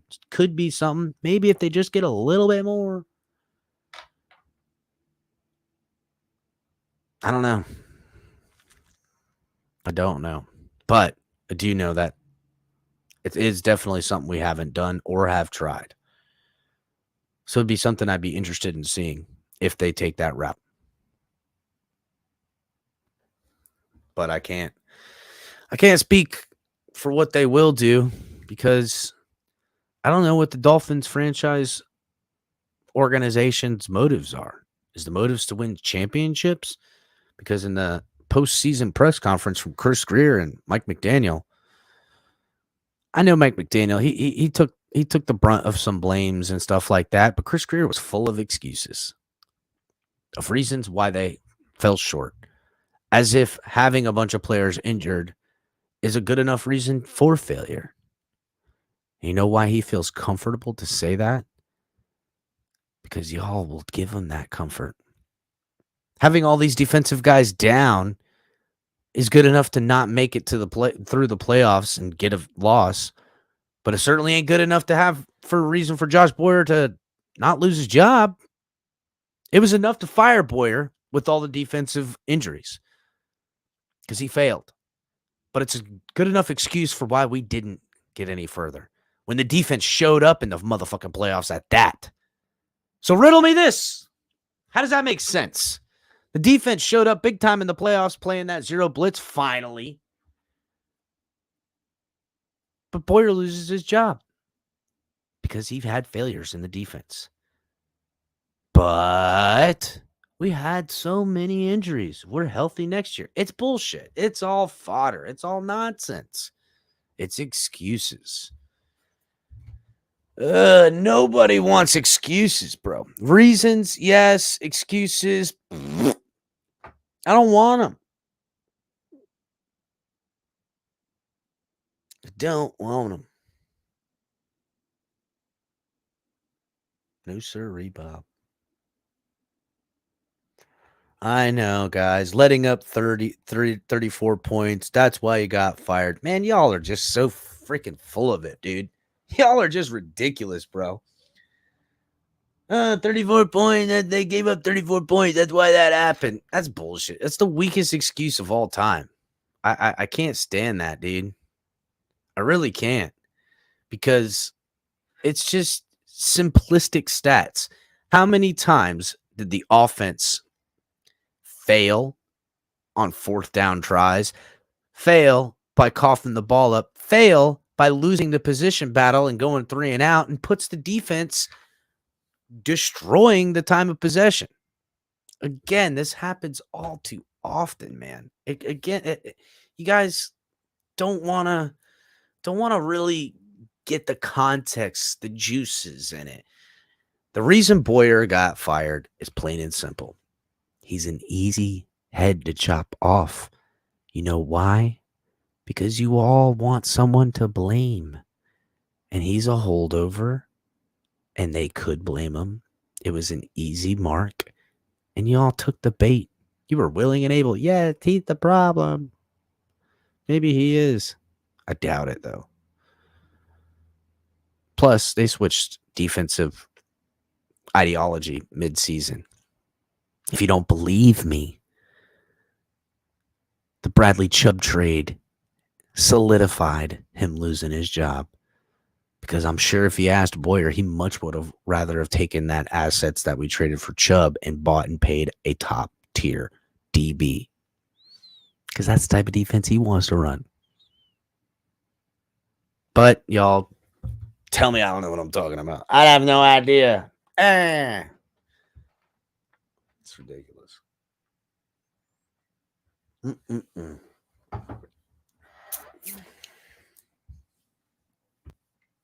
I can't help you guys if you don't want to read through the nonsense. If you can't see the narratives they continue to push, the carrot on a stick that they lead you with for their excuses. They're going to continue to do it. You're going to continue to fall in for the banana in the tailpipe again and again because you guys think like you're being a good Dolphins fan. That's a real problem in this franchise, in this fan base, is that you guys feel like if you do what they say, if you're being a good Dolphins fan, that you'll be rewarded. What has it gotten you yet? You need to push back on the bull. You need to let them know that that ain't okay with us. Voice your displeasure. Demand results. They blew this franchise up a couple years ago. They brought in Brian Flores and said, this is the plan. Then they pivoted on the plan and gave you a new excuse for themselves to say, well, it's Mike McDaniel's first year. We get another second year. We should be all right. Well, guess what? Just so you all know, when the defensive coordinator they hire, if it's not Fangio, they'll have a built-in excuse for the reason why, hey, we need to run it back again because the defense is in just its second year of its scheme. It's fucking football, people. Every one of these people that play in this in defense have all played zone or man in all different formations. Every one of these quarterbacks, unless they suck, have ran different types of offenses, whether it's a pro style, which some of them can't, or more of a play action or a friggin' whatever. These guys, it's football. Also, it's different names, and they call it different shit every couple of years to keep you all running around your tail, believing what other bullshit they telling you. Wake up. Say, This is just a different word for the same crap you fed me last year. This is the same excuse, just worded a different way. No. Y'all don't want to, y'all want to be good Dolphins fans. We're going to be a good fan. Y'all want to end up like the Bills? The Bills are the best in the biz. They're the best fans jumping through tables. We love our Bills. We show up. We go to Miami and y'all be just like them. We'll be the Bills of South Florida if you want. We get there, get close, but we just didn't get enough. We had injuries. Von Miller didn't play. When are y'all going to wake up? When are y'all going to stop with the BS excuses? The damn Eagles won with Foles. That franchise, their fans got tired of the bullshit they were fed forever, bro. Forever. They would boo and they'd beat up Santa. They had to put a jail in the damn thing. I mean, they were. And now they've gotten what they came for. Shit, they'll probably win the Super Bowl again this year. They don't accept excuses. Guess what? The coach that won it, they pivoted off of them. Got another one, find their way in the NFC Championship game right away. Riddle me this. Patriot fans, they bitch up a storm, but you know what? Patriot fans are breaking down, bro. Patriot fans are getting ready to find themselves in the same boat a lot of other franchises find themselves in, arguing over whether their quarterback is good enough or not when they have nothing. Little Mac Jones, he ain't gonna be nothing either, bro. He's gonna be a poverty franchise in the making. Welcome to the club, boys. Again, I expect more out of my team, out of my franchise. Y'all should too.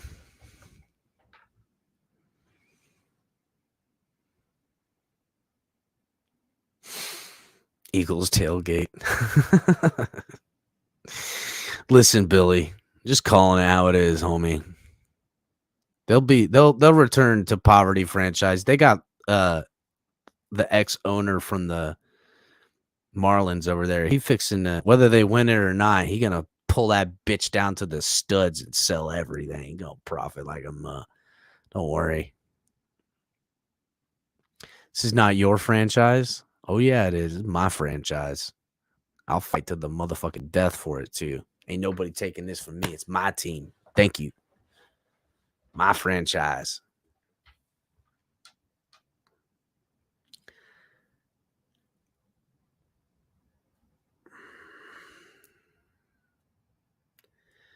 Yeah, Anthony, that is definitely something that people need to know about Rodgers. That if he was traded to another team, he was going to be willing to work out the contract details.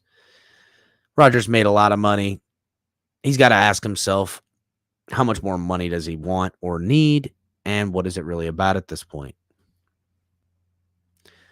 Another reason that I touched on as far as Brady and why he would come back and why it would be to a third team.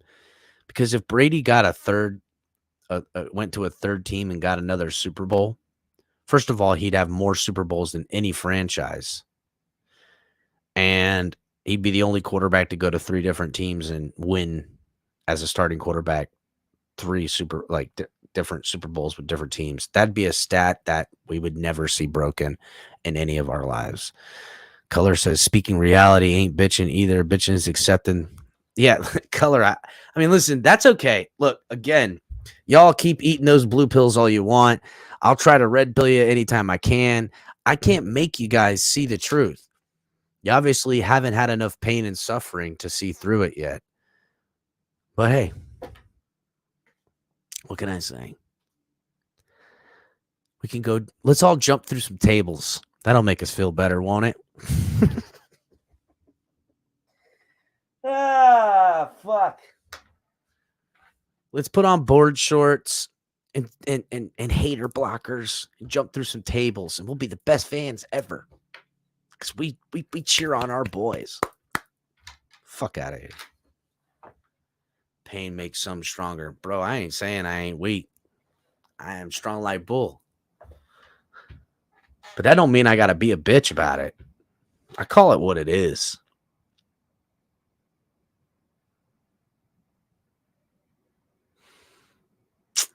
It is what it is, guys. It is what it is. So, let's see where this update on this poll is at. Let me close up some of these windows. Goodbye. We'll do a little quick top 10 Miami Dolphin offseason priorities from Joe Shad. That's something I want to get into with y'all. See where the poll sits. Right now with 115 votes, 22% for Thomas Brady, 38% for Rodgers, and 41% for Jackson. That's 117 votes at this moment. I hope everybody's hitting the like button. I would much oblige it. Guys, also join the membership. Become a TFTG member. Get the cool emojis, get recognized by the community, and become essentially just one of our favorites around here. Shout out to all the members. Shout out to the mods. So let's get into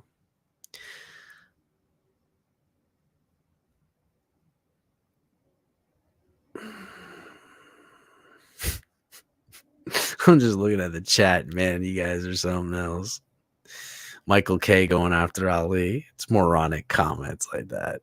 Lack of intelligence. God, dude. Ali can handle his own. He gonna put your ass to school, but the lack of intelligence is the fact that he didn't even do the homework to see what happened with the cap last year. And the fact that teams like the Jacksonville Jaguars that printed money off of a tree, and the fact that the fucking Saints come out of negative $70 million. Cook, Ali, cook. Go ahead and tell me I'm moronic and don't know anything in the cap. The reality is teams will spend as much as their owner wants to without hurting the cap. That's the reality. How do you think teams like yourself can afford to give Josh Allen a ridiculous contract that he obviously doesn't deserve? All right. Ali, so you know what I know about the cap? No. Come at me, bro, and tell me that I'm moronic and I don't know. I'm clueless and I don't give a shit what Michael K thinks about my showmanship, because everybody here knows my numbers and you can go see it for yourself. So go fuck yourself and your fucking team. You know what I know about the cap? I know none of the money's mine, so I don't give a shit. Damn, Ali. He says it sounds like you're getting ready to cry. You gonna let him I mean, you might want to come up here for a second and defend yourself. I don't know. Okay, I'm crying. No, I'm sorry, bro. Let me hand the tissues to you and maybe the Lysol wipes that you need to wipe off all that dust that's been growing in your empty trophy case. By the way, I know where you guys' Super Bowl championship. It's buried right next to Thurman Thomas's fucking helmet. Goodbye. Enough said. So Jacksonville prints money like our government. Nice one, Jimmy. That was good. I like that. And here I was looking forward to seeing Dallas help them go 0-5. Looks like both teams are trash. Oh, no, I knew Dallas was losing. I'm sorry. Dallas Dallas to me is look, and everybody agrees. Ali just smoked you, Michael K. Ali just put you in the dirt. Ali, you might want to come up here and take a victory lap because Victory lap. Yeah, I'll Shit. give you a third. I'll give you a third avatar to do your. yeah, go ahead and help him out, Color. I don't need no help, bro. Here, no, Okay. I want to say something real quick. I got a broken take for you. You know my show, Broken Takes? The broken take is that some point in our lifetime, the Bills will win a fucking Super Bowl. That's the reality of it. That's a fucking broken take. Have a good night. You know what, Michael K? If you want to check your Twitter, I'm going to allow you to respond to this because you're a member. So go to your Twitter and check. I'm going to allow you to have a response to Ali because I feel like it's necessary and that you deserve the privilege as a member of the show to come up and address Ali with his venom. I think that would be only fair because he is a member. Unlike a lot of these Dolphin fans that frequent the show as often as they do, they don't have memberships.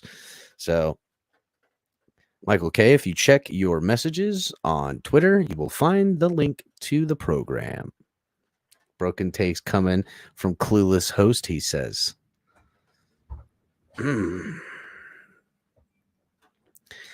Mark did make Los Dolphinaticos. He did make a slight appearance as far as in the chat. Said, he said his team did jack shit. So I don't know, Ali. I don't think Michael K is going to come up here, bud. Oh, so sad. The only coin flip they're gonna see it for a Super Bowl is flipping a coin as to which of our rings they want to kiss. That's true. And I'm sorry, Michael K. The NFL's not here to help you or hold your hand, so no worries. Oh, bullshit, Ali. I saw them help them all year long. So you saw what Tony Romo did live on the game today, right? Fucking NFL tried to do the same shit that they did to McDaniel with saying it's a first down when it really wasn't. And they almost got Cincinnati with it, but Cincinnati already had the play called and it was too late at that point. But he even called them out for it and said that happened to Tony Romo. Oh, here he is. What does he have to say? Go ahead, Michael. I gotta witness this one firsthand. Should we put him head to head, El Capitan, and go? I'm gonna sit here and just monitor. I'm not gonna say nothing. I might do a ooh every now and again, but looks like Michael K is having some technical difficulties, kind of like the Bills have. Damn, Ali's got a dead bill. 64 years later, still choking, can't win a Super Bowl. I guess as Michael start working once they get a ring. Say something, Michael K. I mean, did Ali just? Oh, wait a second. But there's Michael K 2.0 coming. We've. What's going on here? He needs two. He needs two of himself to come back. Michael K. Did you get it figured out, buddy?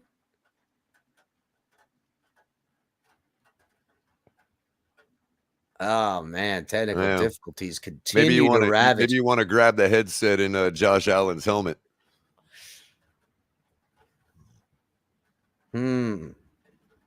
Wow. Michael K left speechless by Ali. Ali straight dogged him so good that Michael K has nothing to say. I mean, this is kind of a bow out, right? Is he bowing out, Ali? I don't know, man. It only lasted 13 seconds so far since he's been up here, so I'm still waiting. Here he comes again. Man. Let's see, Michael K. Did this one work? Wow. Are you not hitting the? Maybe it'll work the fourth time. Nah. Damn, Color. Oh shit. You're Maybe 0 for the 3 fourth now, time's Mike. the charm. You're 0 for 3 now, Michael K. Damn. Right, He's go go for a fourth try. He's out from the back. Let's see if it's The good old fourth one. Color, you fucking whammied the shit out of him. With I didn't that mean to one. take over your show, Captain, man. No, I'm it's sorry. okay, man. Don't call me. Don't come at me and call me moronic or clueless. Come at me, bruh. Do your homework and see what teams did last year to generate that money. All right, because the reality is the owner will say if I'm gonna anybody can afford any player they want. They have ways of moving money. Everybody knows this. I mean, how else do you explain being negative 70 million in the cap and being positive by the time it's over? Oh my god! How do you Look explain no that? further than what the friggin' the Saints did. They were like negative $70 million and then re-signed all their guys and found themselves in front of the cap. I mean, it was ridiculous. They did it this year. Mike is in a blizzard right now. Give him a minute. Is that what he said? That's what AB said. Oh, AB. Well, Yeah, he's in. Yeah, all right. Yeah, he might need a second. It is a blizzard up there. I got you. Hey, well, Mike, okay, I can't sit here, a half a century still waiting for you guys to win a Super Bowl or come up here when you talk to me. But when you do, come on the next late night exhale and we can definitely here's number have 4. Here's the fourth number one. 4. Fourth time's the charm. happens. Let's see, Michael. You there, All bud? right, let's try. Hold on. Oh, he's there. He's damn. there. He's Did there. more he's than your there. Bills Holy did in shit, 4 there he tries. is. Holy shit. Holy I shit. actually had to hook up to Wi-Fi because my cell tower must be doing an update or something. Wow. Yeah, it's updating the game highlights of that freaking football I game. think it's more along the lines that Bills fans everywhere are on the phone commercing amongst themselves as they figure a way to comfort themselves. The Bills absolutely sucked tonight. Absolutely sucked. Mm-hmm. Plain and simple. They look just like the Dolphins on their best day. Wah, So- wah, wah. All right, Actually, I disagree. I disagree with you, Michael K, saying that they look just like the Dolphins on their best day. You guys barely beat us in the last 2 games. I think 3 points is the difference. And we Please correct me. certainly played You're right. Cincinnati better than you guys did. Yeah, we played Cincinnati way better than you guys did. A healthier Cincinnati, in fact. A one in which our quarterback got obliterated in. Okay, yeah, you're right. You played Cincinnati better than us. We played Pittsburgh better than you. So what's the difference? We were 13-3. You were 9-8. Bills never lost more than 2 in a row. Dolphins lost 5 in a row. Yeah, We got Dolphins 2 never of them. You got Josh Allen. and Dolphins have never lost 4 in a row in Super Bowls either. I mean, They never made it. They never made it. here, Michael K. All right, so you want to talk cap, Ollie? Tell me how the cap isn't real. The cap is real. The point is that there's so many. You said the cap isn't real. No. You told me I never said it wasn't real. What I said is that there are ways to manipulate it because It's the truth infinite is what he said, what he meant. yes. Because if you look at it, bro, what did teams do last year? They gave everybody huge guaranteed money, right off the bat to get it out of the cap. Look what the Jags did. They went and got Christian Kirk and they gave him ridiculous money, like way overpaid, and set a new market for the wide receiver. And the cap went down last year. So what did that say? Wait, I'm going to get you right there. The cap went up. Yeah, what are you talking about? Everybody gained like an extra 8 million or some shit. The cap went down last year because of COVID. No, the year before the COVID year, it went down. This year, it went up. The cap was already set. It was last year the cap went down. They just talking about it on Pat McAfee 2 days ago. I'm sorry. I'm going to disagree because the cap went up from the COVID year. No, so you're going to trust the guy that 2021 got more shenanigans 2021 deal that went down. The 2022 went up. I'm going to disagree with yeah, we all gained like 8 million, right? When the cap year started. It was 208. Yeah, 2022, which we're in now, went up. Last year went down. Okay, so you're talking about 2021 is what you're talking about. Okay. Yes. When you're saying last year, I'm thinking 2022. That's what we're all thinking. So I'm sorry about that. It's still the 2022 season. It did go down. You're right. And, the Miami Dolphins didn't really sign all the players that we thought they may get in the 2021 season. But in 2022, as of right now, you're 16 over, and that doesn't even include Chubbs yet. I understand that, and there are ways to manipulate that. It's called restructuring. You can restructure contracts. You're right. You think Tyreek Hill is going to restructure his contract? Absolutely, it's guaranteed money for him, bro. Absolutely. I don't see any reason why he wouldn't. Yeah, there's no reason why he wouldn't. I don't see any reason why they couldn't restructure all of their big contracts, from Ogba to Chubb to Tyreek Hill to Armstead. If that all serves the team, if it means bringing in like a marquee guy like Lamar Jackson, and that's the way in which they want to pivot. Have you seen how long our list of free agents is? Oh yeah, you got more than us. It's we long. got 10. And what's going to happen is I bet you if we were to make a move at quarterback, which I highly doubt anyway, but if we were to, and it's a big name guy, they're going to be able to have that leverage on that entire list of free agents to say, hey, we got Aaron Rodgers, we got Lamar Jackson, we got whoever. You really want to leave this money kick in, Color? Do we know that? Do we know when that money is going to kick in? I don't know, but I'm saying the list of whenever it is, the list of free agents, we don't have to sign. We don't have to go to the table with them right now. We can choose to get another quarterback in here before we start negotiating with a ne'er one of them. Yeah, I'm just the reason I'm bringing up the YouTube, and I don't mean to cut you off, Michael. Actually, I do. I really don't care at this point. But the reality of it, the reality is if you look at it, YouTube with the YouTube money that the NFL is going to bring in, plus having more games overseas in Germany. Don't forget the YouTube money we're all bringing them in already. Yeah. Forget what they did. But the reality is that when that money kicks in, that's going to go straight to the cap as well, bro. I mean, that money's going to every year the cap is going to go up. Yeah. And just to reiterate my point, Michael, okay, I really think that if they were to do something at quarterback and they did it before they go to the table with all these guys, I mean, that's a lot of leverage to say, hey, do you want to be with a winning team or not? We got the guy that's going to make it happen. Because this was my point earlier. I had a further point about playing you guys close, beating you once, and playing Cincinnati better than you guys did. Albeit you guys played them in a playoff game in the blazing snow, but hey, you're the Buffalo Bills. It was your house. Maybe y'all ought to buy a roof or something. I don't know. But the point I'm trying to make is we're a quarterback away from kicking the ever-loving shit out of you all and competing with the Cincinnati Bengals and the Kansas City Chiefs. So if we bring in a quarterback before we go to the table with all these guys, we got all the leverage in the world against them. Putting the Bills back in the bathroom. Let's be real. I mean, maybe Tyreek won't restructure, but I guarantee you Chubb K. does, or whoever else. You know what I mean? Ali's just running Michael K out of the room, man. I mean, don't. That's all right. Listen, that's cool. We got our chance. Michael K said his piece. There's going to be another time for this. I'm going to go ahead and get into the next part. Yeah, I'm going to drop in the back. Thank you so much for letting me guys for hopping up. I appreciate you guys. Let's go ahead and move on to the next part. It's a little 10 things that are priorities for the Dolphins per Joe Shad, Palm Beach Post. So, Dolphins general manager Chris Grier said recently, yes, this was a successful season.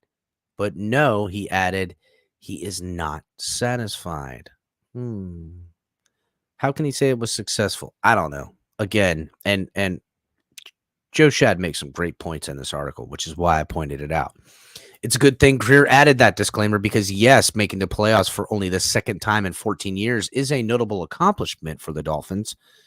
But after a brutal and unintentional teardown, an intentional teardown of the roster in 2019, the objective was to be in position to compete for a spot in the Super Bowl following the 2022, 2023, or 2024 season. After an 8-3 start, but with a 1-6 finish, it's hard to say how close Miami truly is to that goal. Key injuries just decimated the Dolphins and played a key role that faded this season. Dolphins will hold their breath. Hope Tua is available to defeat Josh Allen Bills in 2023. Joe Shad. The tape don't lie. Miami Dolphins lose playoff game to the Buffalo Bills. A review, the Dolphins coordinator Josh Boyer won't return. Are the Dolphins ready to outlast Kansas City Chiefs, Buffalo Bills, or Cincinnati in 2023? Grier would cite reasons for optimism and hope. I bet you he fucking would. And for sure, there are some reasons, and this is the point Joe Shad makes that I think is on the money. But 9-9 is 9-9, and 9-9 is not elite. In fact, it's not better than the 9-8 and the 10-6 Brian Flores posted the last 2 seasons as the Dolphins head coach. I started with Bill Parcells, and he says you are what you are, Greer said. It is what it is. We had a year. We haven't had injuries like that since probably 2017. Maybe was the last time we were that ravaged by injuries. We finished where we were, but we got into the playoffs and we had a chance to win a playoff game versus one of the best teams in the NFL. That's what it is. That is an excuse sandwich, okay? That's what we call. It is a layered excuse sandwich.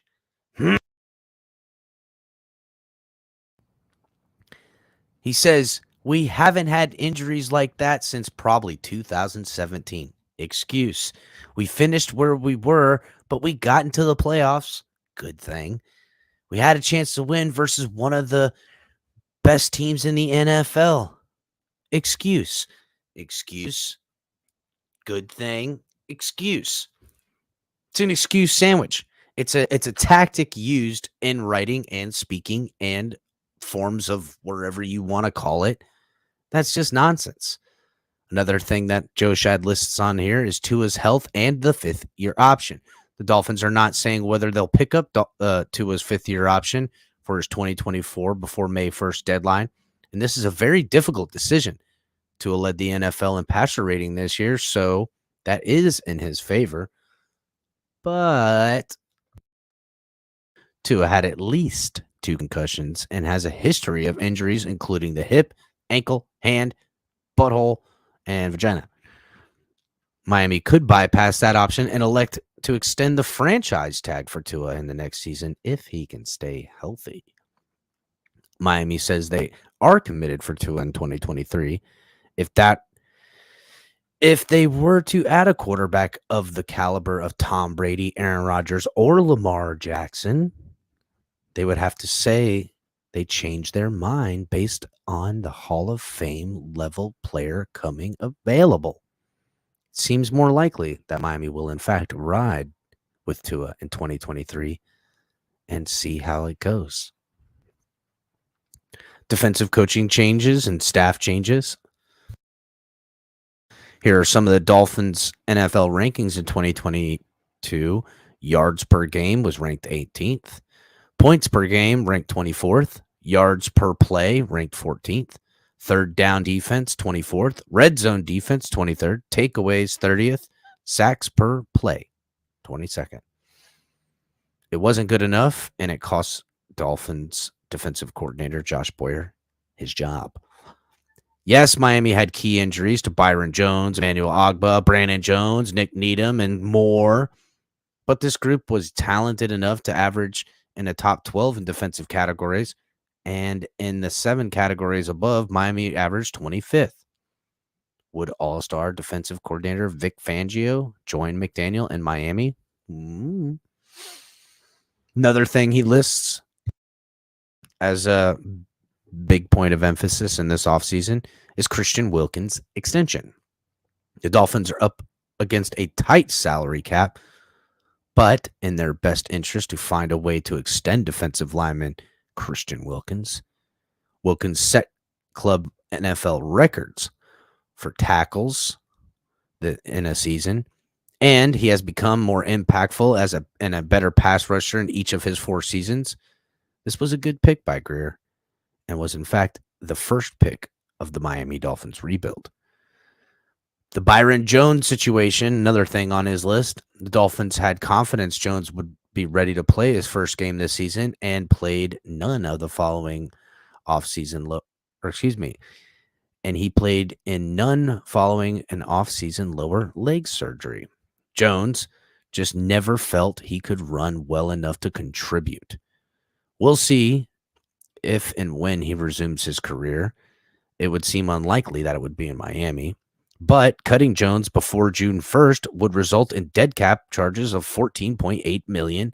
Miami could wait to see if he's fully recovered in the summer if they want to play for if he wants to play for Miami. If not, they could cut him after June 1st and only get $4.75 million in dead cap. Of course, Miami would need to add a starter level cornerback, which I think Nick Needham could fill in that role. And don't forget, Trill Williams is coming back no matter what. The running back situation, and yes, it is plural when we're talking about running backs. The Dolphins do not have a running back under contract next season. This includes Raheem Mostert, Jeff Wilson, Sylvan Ahmed, and Myles Gaskin. It would be great if Miami would bring back Mostert and or Wilson at a reasonable number, but both have positive relationships with Mike McDaniel and fit the offensive scheme. But tell me if you ever heard this one before. Miami should use their second or third round pick on a draft on the draft next year on a running back like they did last time when they scored with Kenyon Drake. Now, another big thing the Dolphins are going to have to take into consideration if they decide to go forward with Tua Tagovailoa is the backup quarterback situation. Because the reality is when you have a quarterback like Tua, you are going to find yourself needing that backup quarterback probably more than you want to. The Dolphins have had some highly capable backups in recent years with Teddy Bridgewater and Jacoby Brissett. Miami needs a similar talent in 2023 because Bridgewater had some injury woes. He might not be the best option for the backup for Tua Tagovailoa. Some pending free agents include Gardner Minshew, which is a name a lot of people talk about. I mean, whatever, as far as backups go, that'd be all right. Taylor Heineke, which kind of interests me as far as names go. Mike White, Sam Darnold, no way. Andy Dalton. I mean, I guess if you were going to just have him as a guy with a headset, Andy Dalton might be pretty good. Nick Mullins, CJ Beathard, and Cooper Rush. Now, CJ Beathard, I could see him coming around these parts too. He could probably work out. Matt Ryan will probably be cut loose by the Colts, so maybe Matt Ryan could be an option. Dolphins could bring him in when they should have drafted him, and maybe he can come in for his twilight years. I do not know. Another thing the Dolphins are going to need to concentrate on this offseason is tight end. Expect Mike Gesicki to move on after what was underutilized on his franchise season. Durham Smythe, Tanner Conner, and Hunter Long are all under contract the next 1 or 2 years. Miami wouldn't have kept Conner under contract all season if they didn't think he could be at least a reasonable, cost-effective type of Gesicki light. Smythe is an effective lead tight end blocker. Can Long live up to the draft status? Nobody knows. It seems likely Miami either signs or drafts another capable tight end to fill out this room. Offensive line competition. It seems the Dolphins continue to be open to the possibility of Liam Eichenberg and Austin Jackson at left guard and right tackle. Miami is rock solid at left tackle with Teron Armstead, at center with Connor Williams, and at right guard with Robert Hunt. Is it possible for Hunt to move out to right tackle if necessary? Yes, we've seen him do that in the playoff game. Robert Jones should return as a depth guard capable to compete for the starting job. Miami would and should bring back Brandon Shell, maybe Eric Fisher, which I doubt it. Greg Little as a backup, or maybe they could sign another veteran. I kind of like the guy that they still have under contract that played in the playoff game. The Miami Dolphins offensive line must take a leap forward altogether in 2023, though. The next thing the Dolphins will have to take in consideration is Xavier Howard's production. Before the season, Howard was on track to be not only the Dolphins' Ring of Honor, but also an NFL Hall of Fame. This was a difficult year for him, though. Pro Football Focus graded Howard as the 79th best cornerback in the NFL. In the previous 2 seasons, he was 24th and then 2nd in the NFL. What needs to be monitored are Howard's knees and overall health. It was a major negative for Howard this season, and he worked through groin and knee issues. Miami needs vintage Howard back in 2022. He had one regular season interception. In the 2 previous seasons, he had 15. Howard had a passer rating allowed against him for 101.2 this season, after it was 72.6 and 48.3 the previous 2 seasons. Another thing the Dolphins need to do is something Mike McDaniel really needs to do is some self-scouting. McDaniel brought a creative, dynamic offense, positive energy and vibes, and spirit of cooperation and teamwork and cohesion. On the downside, Miami did lose 6 of the last 7 games. The Dolphins were 5th in the NFL in penalties. I repeat, 5th in penalties, which has not been a thing the Dolphins were under the last regime, which I get that it's cool. We got cohesion, we got cooperation, we got some teamwork. Well, let's be a teamwork by not fucking up. I'm sorry for swearing, but I hate penalties. Dolphins were enormously unsuccessful in replay challenges. McDaniel didn't win one till his last game of the year. And at times, Miami ran out of time before offensive snaps occurred, which is the clock management stuff, which I guess I'm willing to give a little bit of leeway with a young first-time head coach. But damn, dude, like it was so costly in the games we could have won, and certainly in the friggin' playoffs, bro. God, I hate that. Mike McDaniel should do and is expected to be more efficient and comfortable in his second year.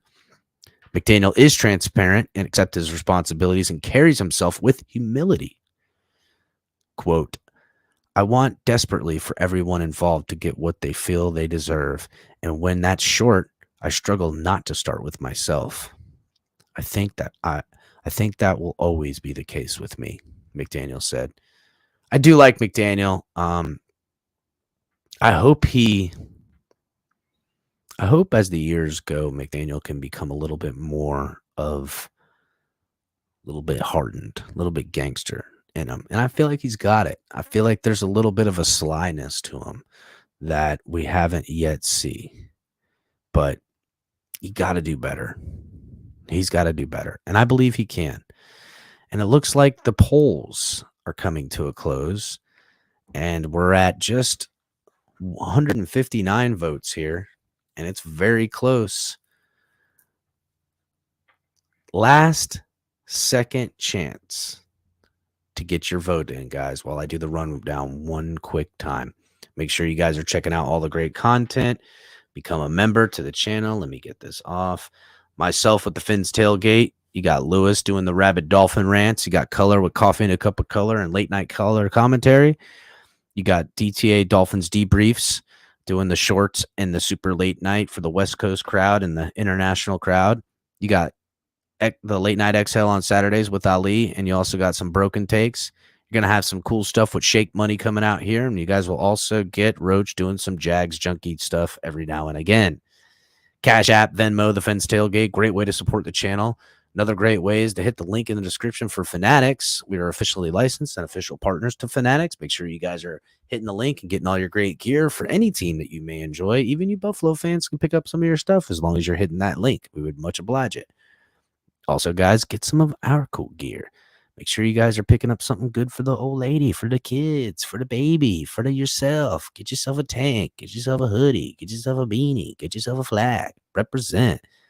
Another great way to represent and support the show is going through to Backroom Collections, where you can get offer code #TFTG and get 10% off all your good stuff.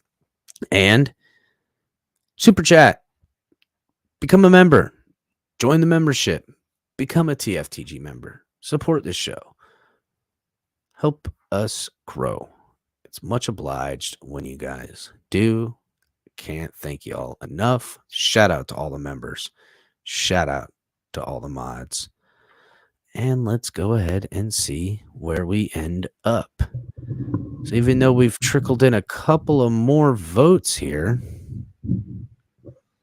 You talking, Color? Because I can't hear you.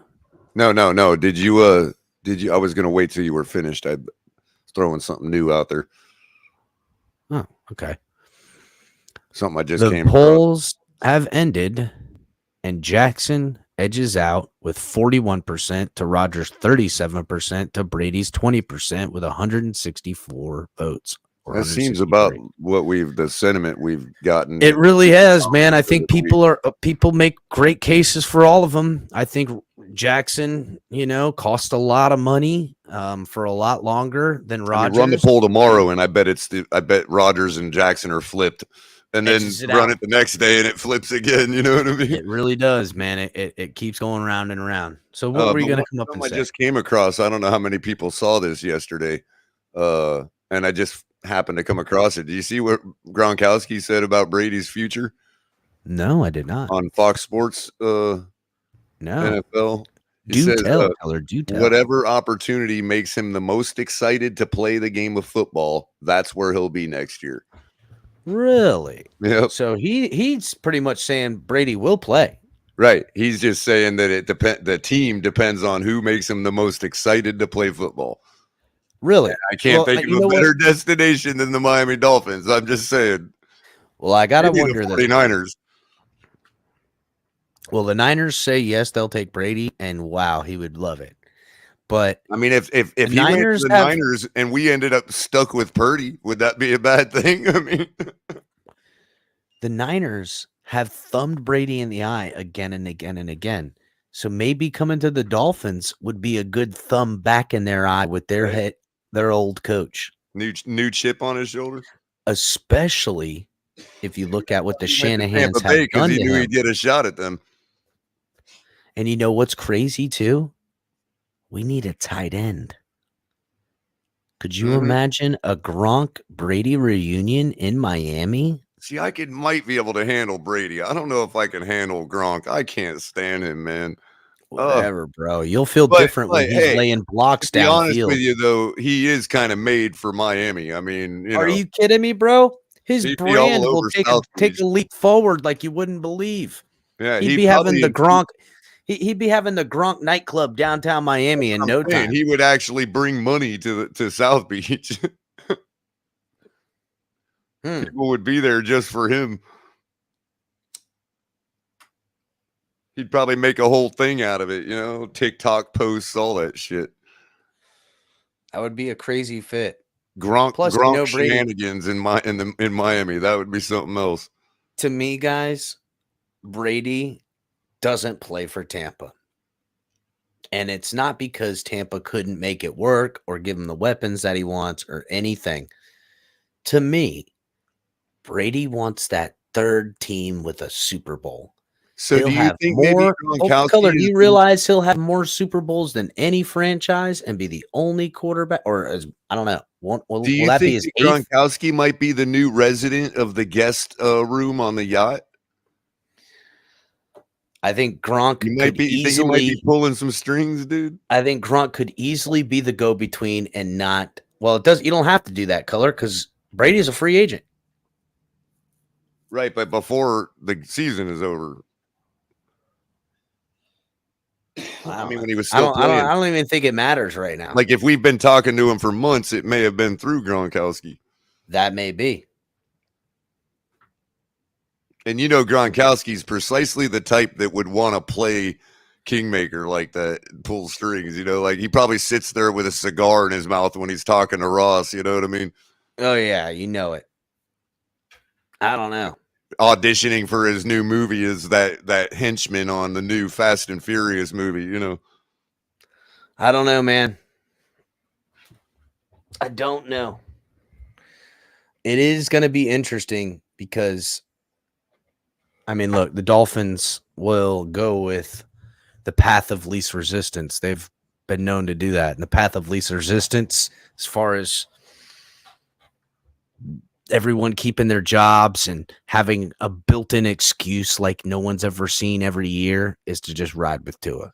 If they go all out on getting any other quarterback and it fails to meet expectations, be it a division win, a championship, berth as far as AFC Championship or a Super Bowl win, Any of those things, if it fails to meet any of those expectations and they get any of these quarterbacks, you can bet your ass people are going to get fired.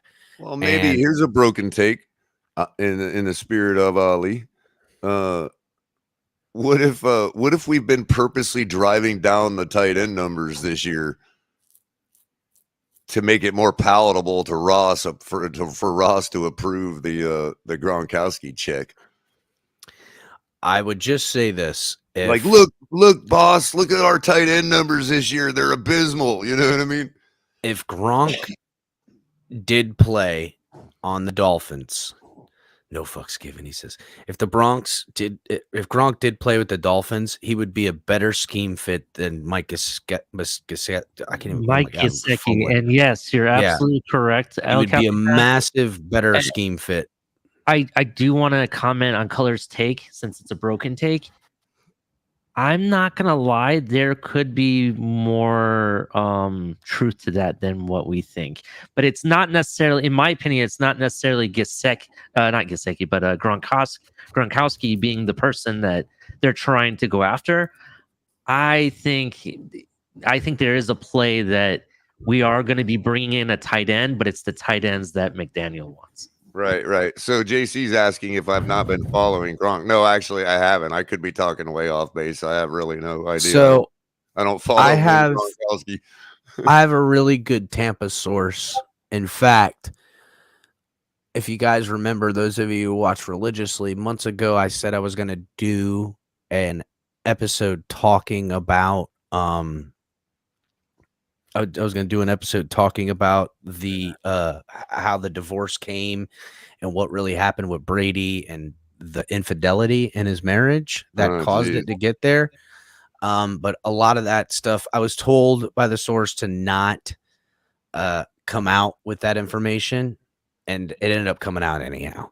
So Ali, I just want Craig says from Facebook, thanks a lot for watching us over on Facebook, Craig Fleming. Yeah. Make sure you're hitting the like button. Come over and subscribe on YouTube if you'd be so kind. We appreciate everybody from Facebook, Twitch, Twitter, all of the other platforms too. Mm-hmm. He says fudging tight end numbers conspiracy is ridiculous. I know, and that just reminded me that I had to thank Ali once again for coming up with the brilliant show idea of broken takes, because broken takes so nicely, dude. Yeah, Craig, if you don't know, check out Broken Takes. We're gonna start having a lot more episodes in the off season, and the more ridiculous, the better, Craig. Yeah, yeah, that's what it is. Exactly. So, yeah, guys. I mean, we're trying to be quasi. I think this, and correct me if I'm wrong, Ali, because I don't want to speak for you, but I think what Ali's going for is we're quasi trying to be, right and be realistic, but at the same time, the more ridiculous, the better. That we want the show to be a little, have a little comic relief to it. You know what I mean? I mean, there may be truth to what you're saying. There is a possibility. Right. It does it even in the comical value. It wouldn't even be comedy to say. It wouldn't even be funny to say something like, Josh Allen and Pete Carroll to the Dolphins. Now, obviously, that wouldn't even be funny. So there's literally not even any broken value in it. You know what I mean? But saying something like we drove down our tight end numbers, possibilities. The whole idea came to me is in. Captain knows what I'm talking about. Prior to us getting Tyreek, I told everybody that the Dolphins are looking at real star power at the wide receiver position, and everyone laughed at me and called me a clown. But here we are. Just saying. Mm-hmm. So JC's saying Gronk is all over Buffalo and loves Josh Allen, so that's probably out of the picture. They should make out then. Yeah. Well, again, I've had it. This is all I came with. I came here to let you guys know that, the Bills are the Bills, that all the help the NFL was going to give them would only go so far. And I told you guys when the Dolphins lost to the Bills in the season that, the Bills are getting the lucky calls. They're getting the help from the NFL. But when the stage gets bigger and the break gets more and more eyeballs are watching, they're not going to be able to get away with it.